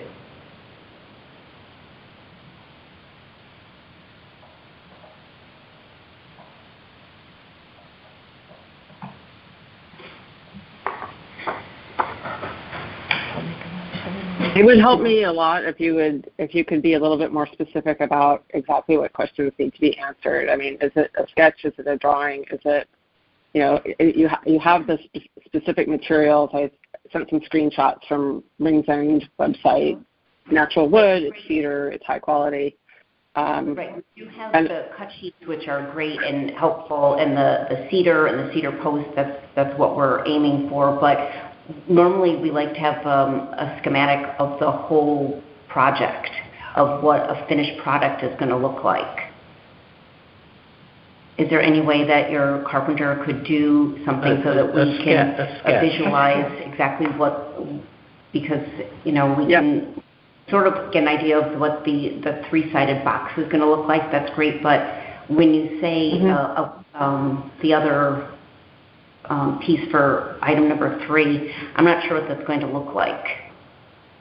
Well, item number 3 would be Andy King standing with the giant trellis, but in cedar rather than white, and attached to a couple of fence posts, sort of buried in the garden. Yeah. Yeah, I think if we could get schematics, that would be very helpful, because, like I said, it's great that you gave us all cut sheets on the products and the fence posts and the caps and the lattice. That's great.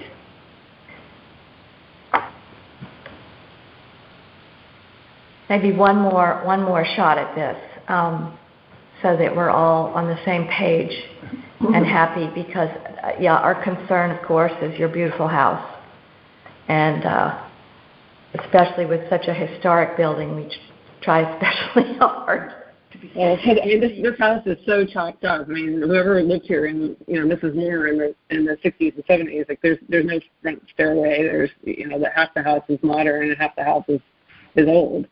So it's really, what we're talking about is preserving a facade, which I understand is important for, the look of the street. But, this is one of many projects.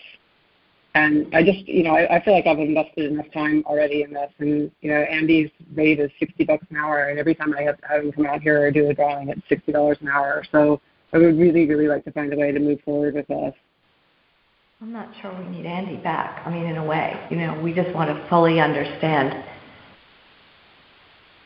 that adding 2 new boxed-in trellises coming off of both the north and south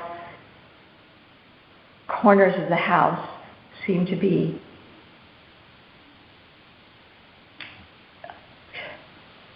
something that might sort of alter the Okay, I mean, integrity. do we feel that we could have enough if we could just go ourselves and look, enough information to get a visualization, or do Would we it be need... possible to have a schematic drawing list? That's something we've never had, to see what this whole project would look like. We do get schematic drawings for most large projects that we consider in the historic district, so this would be an exception. So even for something as straightforward as a piece of lattice attached to a fence post, we'd like a schematic. We're having trouble hearing you. I'm sorry. Oh, I might get closer to the phone. So just to clarify, you feel the need for a schematic for a piece of lattice attached to a fence post? We'd like a west view, so with basically looking at your house from Lime Street and looking at your house from Ferry Road. So 2 views, which is what we do typically receive from architects and property owners. Okay.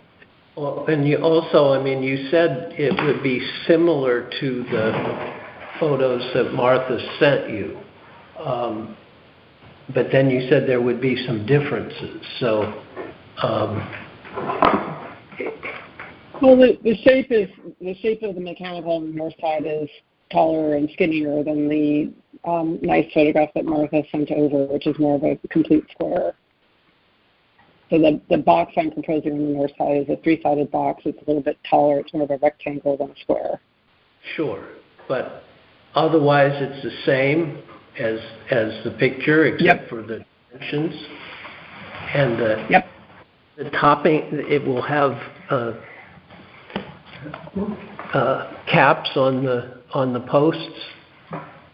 Right, I'm aiming for a finished look. I've been walking around the neighborhood, and I see some people have just kind of they've got a piece of lattice kind of tacked on, and it looks very rickety. So I've seen that in the neighborhood, and I've seen some more finished boxes, and I would like to have a more finished box on the driveway side of the house,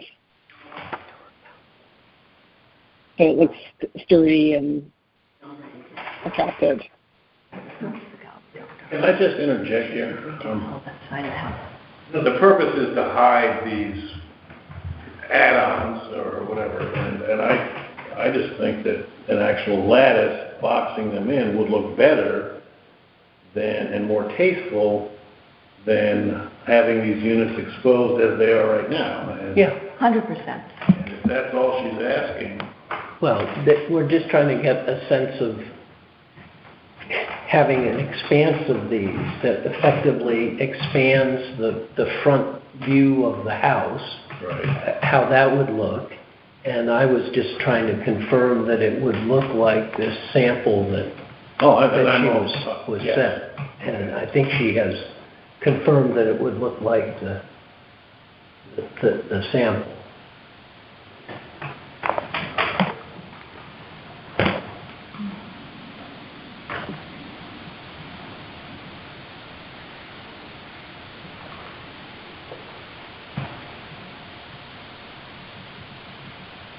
Well, does anyone have a motion, or do we have a consensus on how to proceed?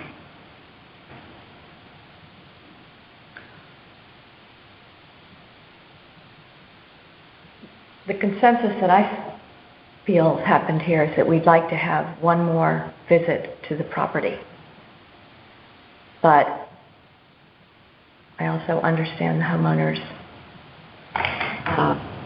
interest in moving it along. We can visit quickly. We can visit quickly. Right, and make our But we don't decision. have another meeting until April. Is this the first time this has been on the agenda? No, I mean, this was... Is this a continued hearing? I know that's a new submission, but is this on the agenda? This was last year, last summer. Right. This is a new application. Okay. Where she has provided a lot of the information we requested. Yes. So she really has been making an effort. Oh, I see, 221. Yeah.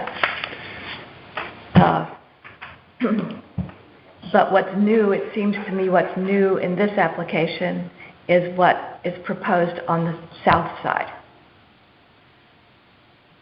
And just to be clear, I'm not at all wedded to adding a lattice screen on the other front corner of the house on the south side. It was just a late in the day idea that Andy King and I discussed for symmetry. But if you don't like it, I'd be quite happy to delete that and just home in on screening the generator on the south side and the mechanical standing behind it, and screening the one mechanical unit that's on the north driveway side. Liz, I mean, that's another issue or reason to have a site visit so we can judge which would be preferable with or without that screening on the south side. Would you object if members of the commission scheduled you to conduct a site visit just on their own? That's fine, and I would just ask that you let me know when you're coming, and if I'm available, I'd be quite happy to come down and say hello. Okay. Why don't we proceed on that basis, and we'll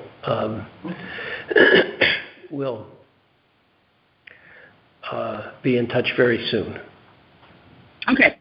So you're good to go on the roof, and we'll wrap this other thing up just as quickly as we can. Okay, I would appreciate that. Thank you. Okay. Thank you, Liz. Thanks, Liz, very much. Thank you. Bye-bye. What time is it? It's 11. Boy. Yes. Yep. Okay. Here's another thought. We have a bunch of other stuff to get to. I'm wondering about a discussion of historic district handbook signs today. We can either push that off a month or schedule yet another special meeting to try to pin those down. Since we're near the end stages, it might be a good idea to have Eric here too. I just don't like to hold up these other people. I know. Yeah, I know. So let's move forward with So that. the Historical Society? Historical Society? Ted Freeman? Is he Historical on the phone? Society? Yep.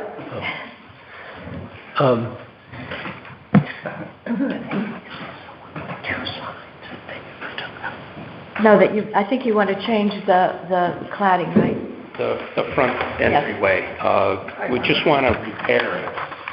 Oh, this is the Historical Society, not the Children's Learning Right. Sorry. Okay. We have some good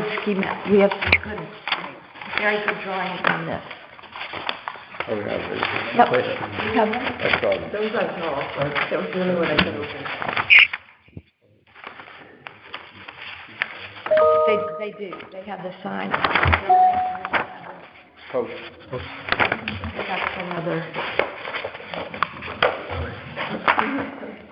Okay. So why don't you introduce your proposal and see if we have questions. Ted Freeman and Ellis Jewett, just representing the Historical Society. We're on the building committee, and we've been handling all the renovations and whatnot. And the next project that we need to address is the front steps. It's really not about the porch itself, it's just the steps. They're concrete and cinder block and stucco, and that they're deteriorating, and they're pretty soon won't be very safe. So we'd like to replace it, but we'd like to restore it to what we think the original configuration was. If you look at the left-hand drawing, there's evidence now of lattice work that was behind the original wooden steps. And then when they put the concrete steps in there, they just covered over. They made them wider. They covered over. Here's some old photographs in our, Okay. We don't know when the concrete steps were put in. It was probably in the 40s or 50s, maybe. Could even go back to when the building was moved. Yeah, I mean, according to the records we have, at least, it was before 1971 when this commission was around. Yeah. There is, if you look in behind it, I have some photos, but they're not all that great, but you can see evidence of the original lattice work that was covered up when they put the concrete steps in. So we don't really have any photographs of what it originally looked like, but there's some other Grange buildings. They kind of stuck to a standard design. Where's that one?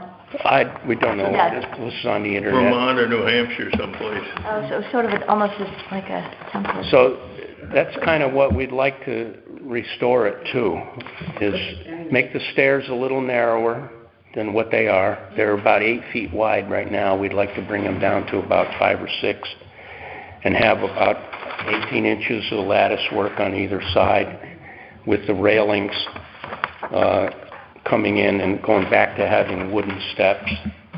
Are you suggesting that when this was the gun club down on the lane, that was the... Don't know.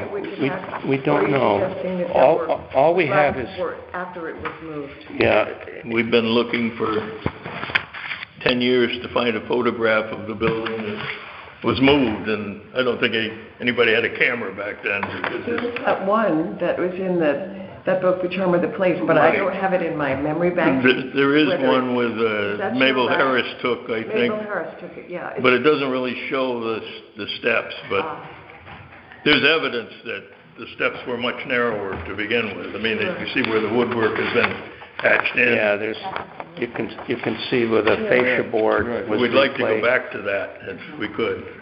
And it presents a neater appearance. Where the board was at. And we have to do something because they're not up to, the steps are not up to code. Right. The deck, the distance between the deck and the front threshold for the door, it doesn't meet code. So we have to raise the thing up slightly. Originally, there was a house. We don't know how much. Sorry, we have 2 conversations. Oh, I'm sorry. So one of you please finish, and then the other can. Okay. Well, what we're trying to do is bring it up to code.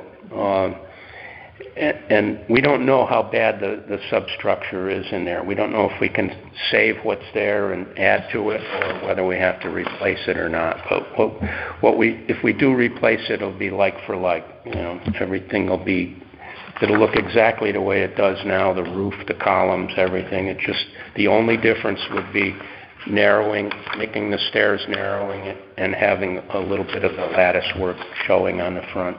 Bring this lattice that's along the side. Oh, that's all got to get replaced. I mean, you'll replace it, but that kind of... Yeah, vertical, horizontal. This would be new. This would be different, right? The railings are right now they have just iron, we have iron railings made out of pipe, I guess. And we'd like to bring we have to raise the railings on the side because they don't meet code either, and bring it around and have just a short piece where the railings for the stairs go. Yep, I do too. So that's our plan. I think it will be really... And what material would the stairs be? Would it be wood or something? They'd be wood. They'd be probably cedar or cedar treads. Yeah, maybe Douglas fir, probably. Painted. And the handrail would be as shown in this. Yeah, the handrail would match the existing wooden handrail that's on the side of the entry. So we just continue those rails around and then down the stairs. Okay. I think that's it. And the lattice on the side. And then the lattice will obviously be new, but as shown in this. Yeah, that's all got it. Most of what's there now is rotted and needs to get replaced. Okay. So we'll have, vertical, horizontal. You want a motion, John? Oh, I had one question. It looks fantastic. This is Russ. I just wanted to confirm that there's a comment about matching the posts. I want to make sure that I understand that the current main columns aren't being touched, because the drawing shows kind of a different position than the arrangement of the column right now. Yeah. I'm just saying, we're going to preserve what's there now. If the only time we would touch it is if we discovered they were rotted, and we'd have to replace them, but we'd replace them with exactly what they are now. All right, perfect. Right, because it's just confusing me. The drawing is a little bit different, and it's importantly different on the main column. So the comment is that the new post for the railing, that detailing will match the original columns, correct? Yeah, I believe so, yes. Yeah. Okay. Right. Thank you for the clarification. So now I'm confused slightly. Replace posts to match original. Those are which posts? I'm talking about this note. Yeah, that's my question, John, is that note about posts. So what posts are we talking about? Line going down, but I'm not positive what posts you're talking about. Yeah, I'm not sure either. That may not be necessary. If the posts are sound, then we would leave the original post, but if you had to replace them, that would be exactly what's there. But which posts? The main two posts that hold structural posts? Yeah, the two posts in the front. Well, the line goes down to the... Yeah, I don't know. That's not... Instead of post, would it be the cross support beam at the top of the stairs? No, I think that... See where the line ends up? Yeah, that's really addressing the build a new deck to code, I believe. And then the next comment, replace post to match original, that's really... There should have been another arrow to those posts. Oh, okay. Oh, so this is down to it's the reference to the deck. Yes. Okay. Right. Okay.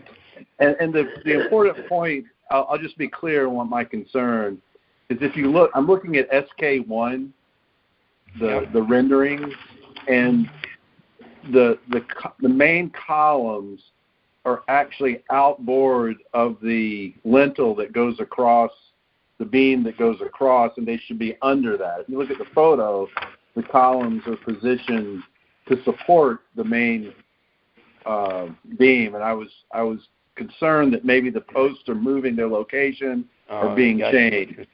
You see what I'm saying? Yeah. Yeah, I think that was just a detail that was missed by Edie that drew these. No worries. I just wanted to make renderings to get a visual on it. Yeah. Yeah.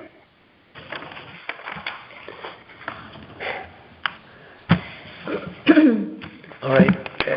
If there's no further discussion or questions, let me move that we accept the proposal to replace the stairs, build new lattice work, replace the railings and balusters, replace the posts as shown, with all materials to be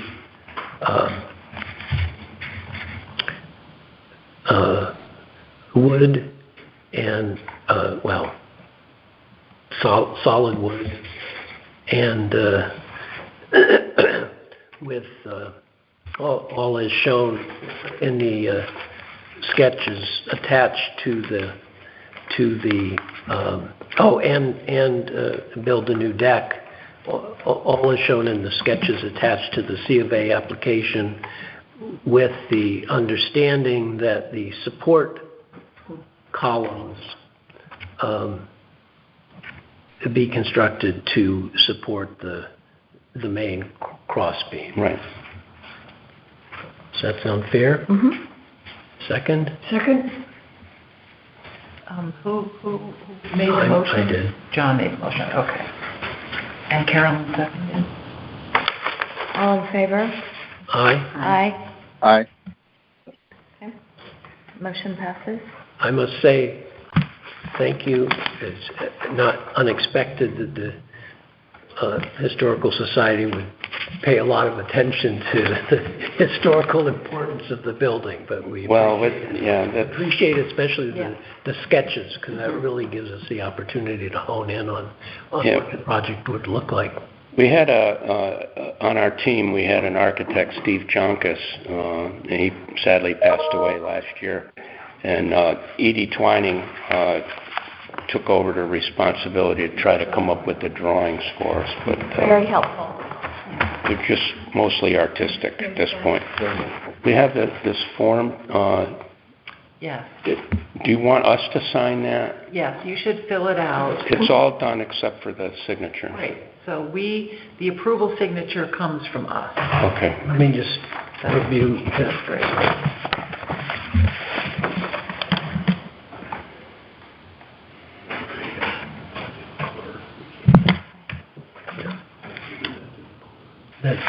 That's fine.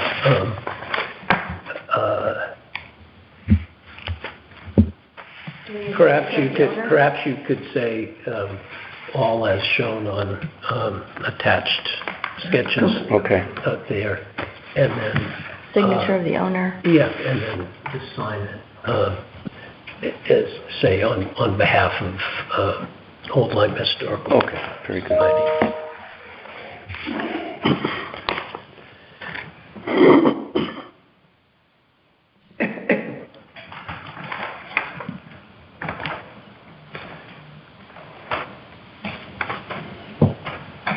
And then we let the building department know that it's been approved and everything, so you'll be able to get the permit. Yeah. We've discussed some of that with him already, so it's just that the problem is bringing everything to code. Right now, every step is different height, and it just was typical Grange work, you know. Who shows up this Saturday, right? That's right, exactly. Next step goes up the next week. Yeah. Well, I know you guys are very professional in what you do, so. Well, we try to be. We made it bigger. Oh, yeah. I remember what it was like before, so. Yeah.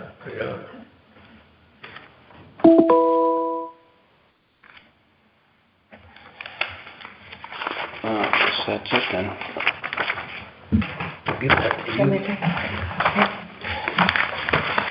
So the next step, I guess, is to get the building permits and. You'll get a copy of this back once we've signed it and distributed it to various departments. The minutes, I usually wait till the minutes. Yes. Things right Within a week. Okay. If you'd like it sooner, we can. Oh, no, we're okay. in no hurry to start this. No hurry. We've got a lot of exploratory work to do. Okay. Line up contractors and whatever we have to do. It'll be to you, or it will more importantly be on the town website or town system, so that the permitting land use will know that it's been approved by. Okay. Right. Thank you very much. Good, thank you. Thank you. Okay.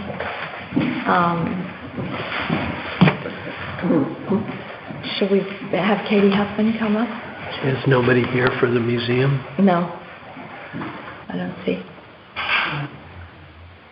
We can take care of that at the end. And so Katie,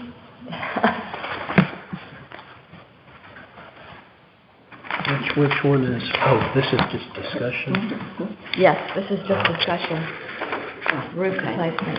Hi, Katie. Hi. Thank you for your patience. Oh, of course. Thank you for making time. So I'm here on behalf of the library. We're embarking on what will likely be the replacement of the 1898 slate roof, the roof on that 1898 building. And I wanted just to have a conversation before we embarked on that project to discuss material options and what you'd like to see from us when we come in with the COA request, just so that we can avoid back and forth. Are you going to retain slate or replace slate with something else? So that's part of what we're investigating. My understanding is that there have been a couple of projects on Lime Street in recent years, one doing authentic slate replacement and one doing, what's the right word? Look-alike, a composite product that appears to be slate. And I wanted to see, if that was an option, and if so, are there particular things you'd be looking for that we should, proactively, we want to do this in a way that is cost effective for the library, but also obviously we do not want in any way to diminish the historic import of the building and its visibility on Lime Street. And again, just trying to suss out what the options are before we go down any given path. We are also, depending on what the project ends up being, we may be going to the State Historic Preservation Office for assistance and grant funding to replace the slate, and that may limit our material options as well. And so this really is just like a kind of sussing out. And it's great you could come in right at a time. Right. That is a 126-year-old. I honestly don't know if it is the original roof. It's in pretty bad shape. It lasts 100 years. Right, and that's, The church was the original, and that was over 100, wasn't it? 1907, yeah. Yeah. So this is 1898, so it's a little bit older than the church. Yeah, and it's not a huge roof. The building that the slate is on is not gigantic by any means, but slate, it is a significant project for us, both because of the historic import, but also because slate is very expensive. No, we haven't made any. Thought about a GoFundMe page. Yeah, we already have those. Do you know if SHPO has any limitations on what they'll grant? I mean, do you know, Martha? Yeah. I mean, for example, would they be concerned about the kind of roof we approved at the church? The composite or the...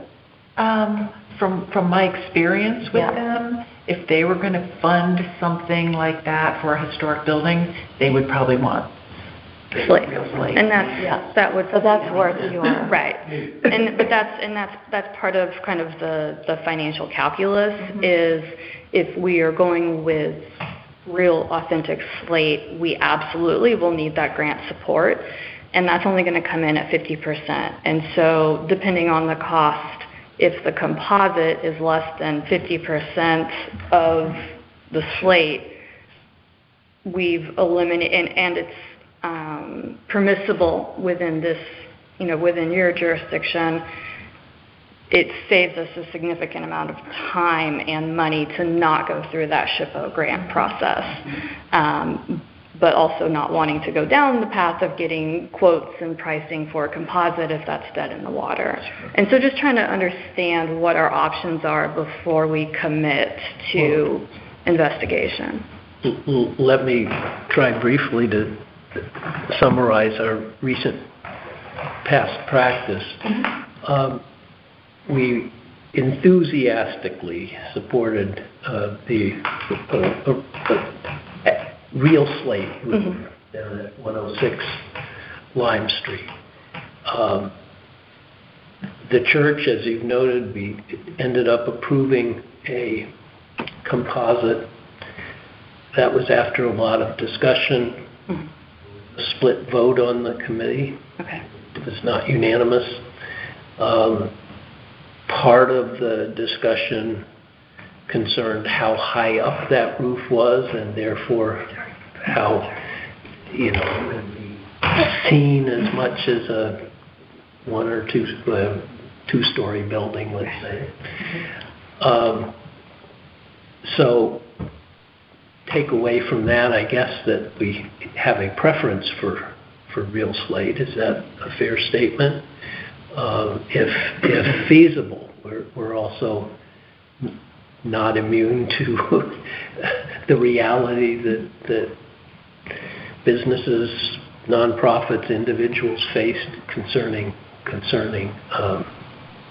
slate. Concerning price. So, is that a fair summary? Does anyone want to ask anything else? The Congregational Church made a compelling presentation based on the use of the particular company they were using, based on its use in a number of other historic buildings. Trinity Church in Boston, and there were a number of places that they provided. So we had a lot of questions about how comparable the synthetic actually was to the real slate. So if that is the issue we're facing with you, we probably could avoid quite so many questions, but again, the visibility of it is a factor that we haven't talked about in your specific case. Okay, that makes sense. So to summarize, we would, if you can afford to do slate with SHPO's help, that would of course be ideal, but if you can't, possibility of approving a composite as we did for the church. Is that right? Certainly. With the understanding that there's a practice of approving it, but it's also the way each, the height differential is. The height differential. Apples and apples. Okay. Sure. Apples and oranges. So what I'm hearing is that slate is preferable, and a composite is a possible consideration but not a guarantee approval because of the differences in height and visibility. That it's something that you would consider, but you can't say it worked well here, we've approved it in the district, therefore you're good to go. That's and I appreciate that. But I also am not hearing don't waste your time looking at this. It's so much lower that we would never consider approving it. Because that's what I want to avoid, is just going through months of meetings and architectural fees for something that's not a possible situation that now you wouldn't approve. Russ, do you have any comments? Yeah, I agree with your comment, John, that each one's a case by case. I think part of the decision on the church was the height of the roof. And I think as a committee we would have to look at the visibility on the library with the product. They're not exactly the same, so I think it's something that I think it's been stated accurately as to. I think it's something that can be considered, but it's not a guarantee. Yeah, that's fair. And from my standpoint. I would say go ahead and investigate prices of both and contact SHPO and pin down what they can. Maybe Martha has names, if you don't, of contacts who probably could informally give you some guidance without having to initially fill out a full application and go through the whole SHPO process. I'm sure they would say, well, caveat, we can't approve anything orally, but I expect could get some good guidance from the folks at SHPO. Okay. Yeah, we had a good working relationship during the renovation, and we had a site visit for the state grant we received, and I feel like I have good contacts there, or at least unless staffing has changed, that I have people I can speak with. So okay, all right. I think that I had one other question that kind of relates. Is the roof drainage? If I recall, I've noticed it several times. There's some green pipes that are out on the lawn towards Lime Street. That's part of your drainage system, and I'm wondering if those could be looked at. I don't know if they're still there or not, but if they are, looked at and addressed as part of the roof project. Yes. The board very much wants those to go away. Okay. I very much want those to go away. All right. We're working on it. It's unfortunately more complicated than one might hope. So I will be... Are they there to alleviate the risk of leaks from the roof? Is that why? No, they're there because of the location of our oil tanks and trying to keep the water drainage away from that area of the building so that we're not eroding that wall and where the oil is going into the building. And unfortunately, we really need my understanding, this is not a professional evaluation, my understanding, in as much as it is that we need a ground well to accommodate the drain off from the building, and as if you're familiar with that side of the lot, it's solid ledge. And so we're trying to figure out what we can do and how we can drain the water, and it may be that we need to just come up with a more aesthetically pleasing option than what's currently, obviously the green pipe is right. horrible. The fluorescent and so, yes. And so I may just be coming back to you with this is the practical, aesthetically pleasing or better aesthetic approach, but at this point we're still... Because we don't even know if we're having to replace the original gutters as part of the roof project, we can build that into that project as opposed to throwing money at this and then having to change the whole thing again. So it is part of the project. It is something the board is very aware of and would like to address.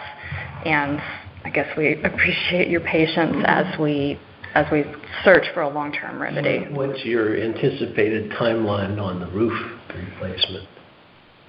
I think in part that's going to depend on whether or not we're going for the SHPO grant. They've changed their process to be a quarterly rotating grant application instead of an annual, which is really helpful for us. But I still am not entirely clear on, I can't imagine we'd do anything before 6 months.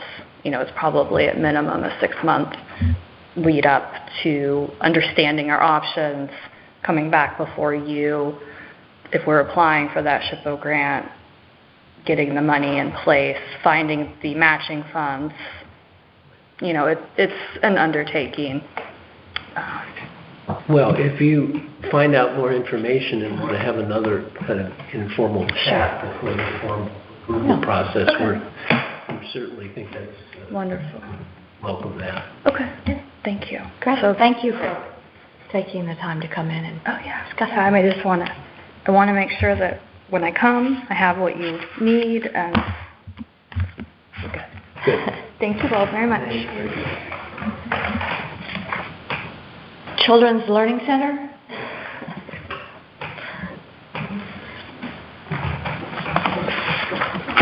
Hello, I'm David Noe with 360 Design Plus, and as you know, the Lime Learning Center is under construction at this point, and as part of that project, they've decided to ask for approval to use hardy plank to re-side the building. Right now, it's vinyl siding, and craftsmanship is pretty bad, and like a lot of details and connections are not so good.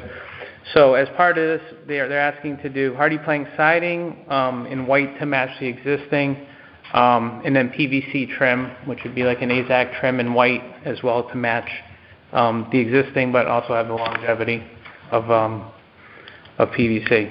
And as part of the original approval, we're replacing all the windows, all the casements with double hungs, and then we would be looking to trim these out with a historic sill Have we approved that already, the windows we have? Yep. Yeah, that was part of the original. Yep. But the trim? Yes, because as part of replacing these windows. We've already done that. Right. Right. Yep. So did our original 10 conditions refer to siding at all? I'm trying to recapture. No, the original approval was going to be basically to patch the existing siding back into the building. Okay. But it's just in such poor condition.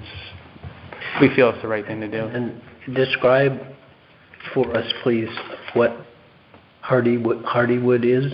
Yeah, so Hardy plank is a cementation board, cementatious siding. What? It's cement board, and it is meant to look like clapboard siding. It's painted, it lasts, forever.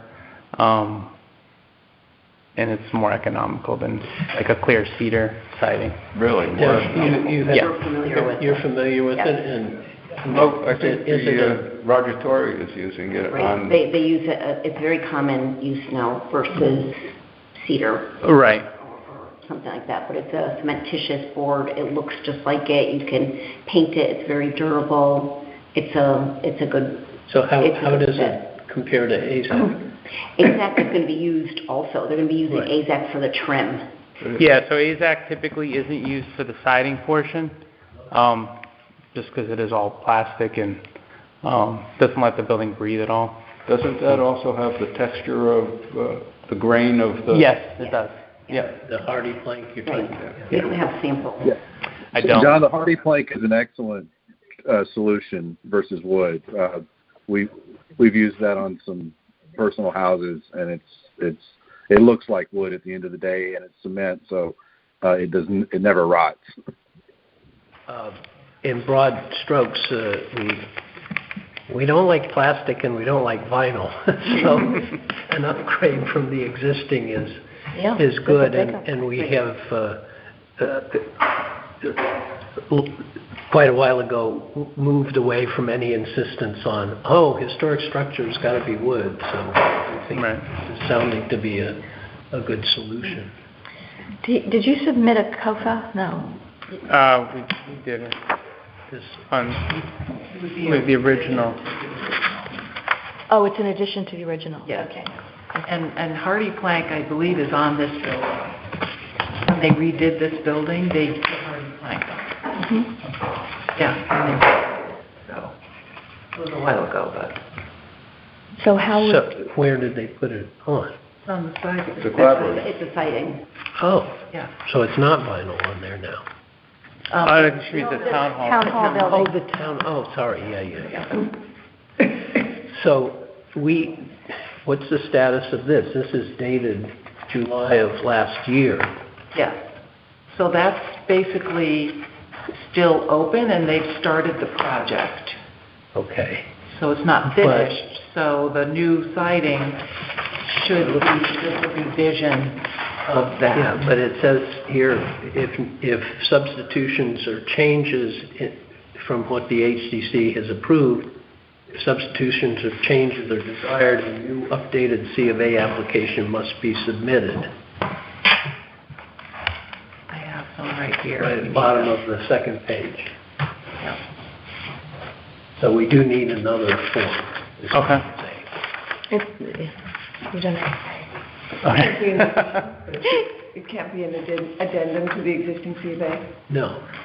But, I mean, they're a nonprofit. There's no additional fee. So this is something, can we possibly get an approval today and then submit this? No.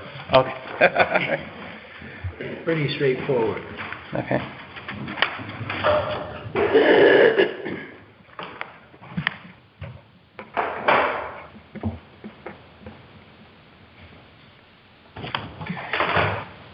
While he's doing that, what time is it? 36. And 24 seconds. But who's counting? Not us. No, we are running late. What's your pleasure regarding the sign discussion? Another meeting. Special meeting. Either a special meeting or the April meeting. It's very close. We're very close. I think we need to hear back from Mary Jo before we can finalize it anyway. Right.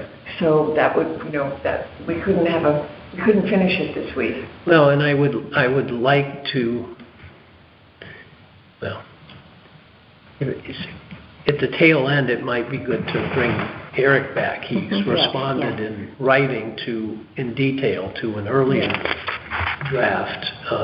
Any in detail with several. I construed his comments today to be willing to come back. So, We have the original. do we have any sense as to how busy April looks? I'm not going to be here on April 1st. Before our April scheduled. I can do that. Okay. Yeah.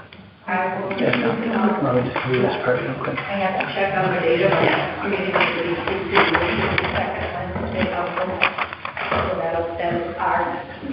So that would be in March, the second Wednesday of March. So we're talking about the first Monday of April would be our next meeting. So there should be time. We're not going to meet before the... You're not going to meet the second Wednesday of March. Yeah, we meet next week. Yeah, So, I can bring it up there. I can't guarantee we'll be ready. We'll be progressing that discussion for sure, as I promised. Get to it, and I can't make a promise that we'll be ready. just check. Martha, do you have any sense of what April looks like? Busy will be.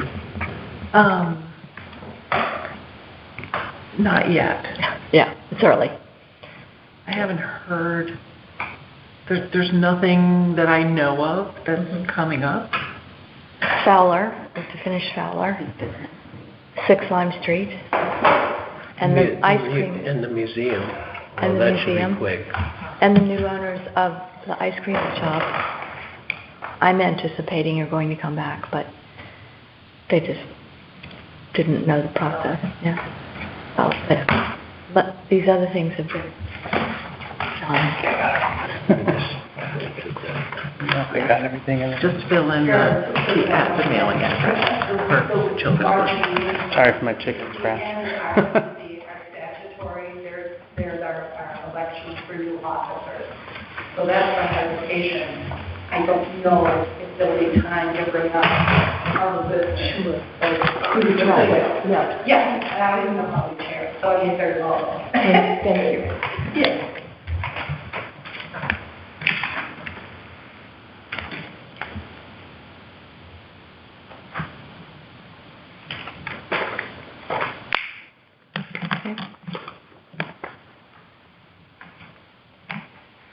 And we have your,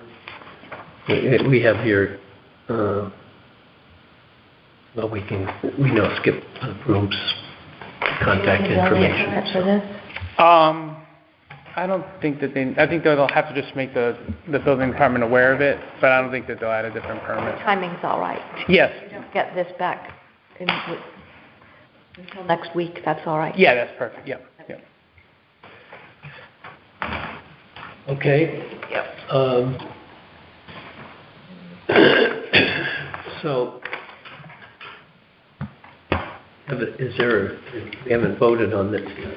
Yeah, we haven't. I'll make a motion to approve the addendum, the change from the existing vinyl siding to siding using hardy plank. Yeah, and place them with PVC.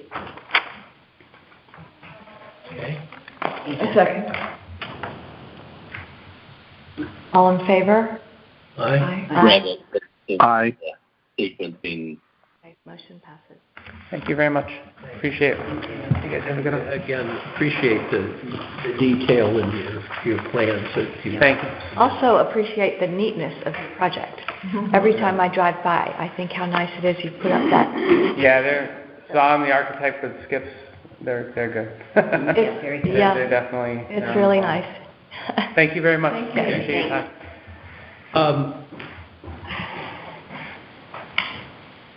So the suggestion is to postpone our handbook revisions discussion until April, and hopefully by then we'll have at least a little bit of feedback from Mary Jo and the DTC.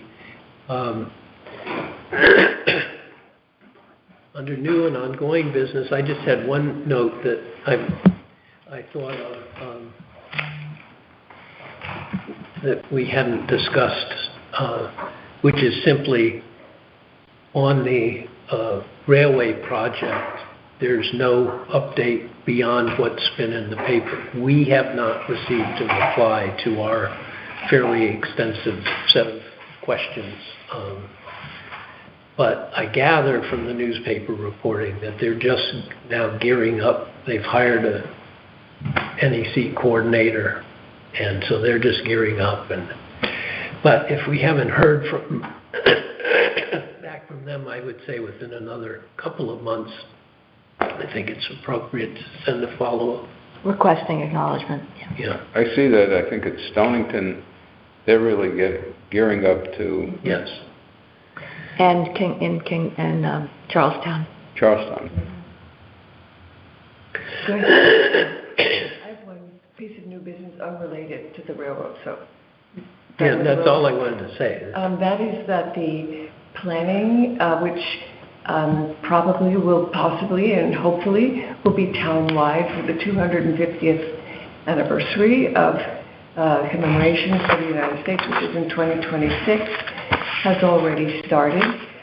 Both Mark Wilder and I will be potential members of a steering committee that will guide planning and discussions and events and all sorts of things that could happen in 2026. July 4th, 2026 is the actual date, but the events surrounding it will not be confined only to that date. So on the list of the potential requests to the town to set up a committee, the HDC is included in the community groups that would be consulted with and so on. So I just wanted to put that on your minds, on your thoughts, that this will be coming up. And there's an effort, I think, in the proposal at least, there's an effort to include personal stories and personal histories, as well as an effort to make the history of I'm sure the country, but in our case, the locality, more inclusive than it has been in the past. And so anyway, it's an interesting venture, and I just want to mention it. Great. Thank you for your service. I know. I had to know about it. Another project Endless. for I know. Yeah. Okay. Right. Bye, guys. I have to sign off. Yeah, I think we're at the stage to adjourn. Good. So Like to make a motion. Adjourn. I'll second. All in favor? Russ can be in favor of that. Okay. Meeting adjourned at 11:47.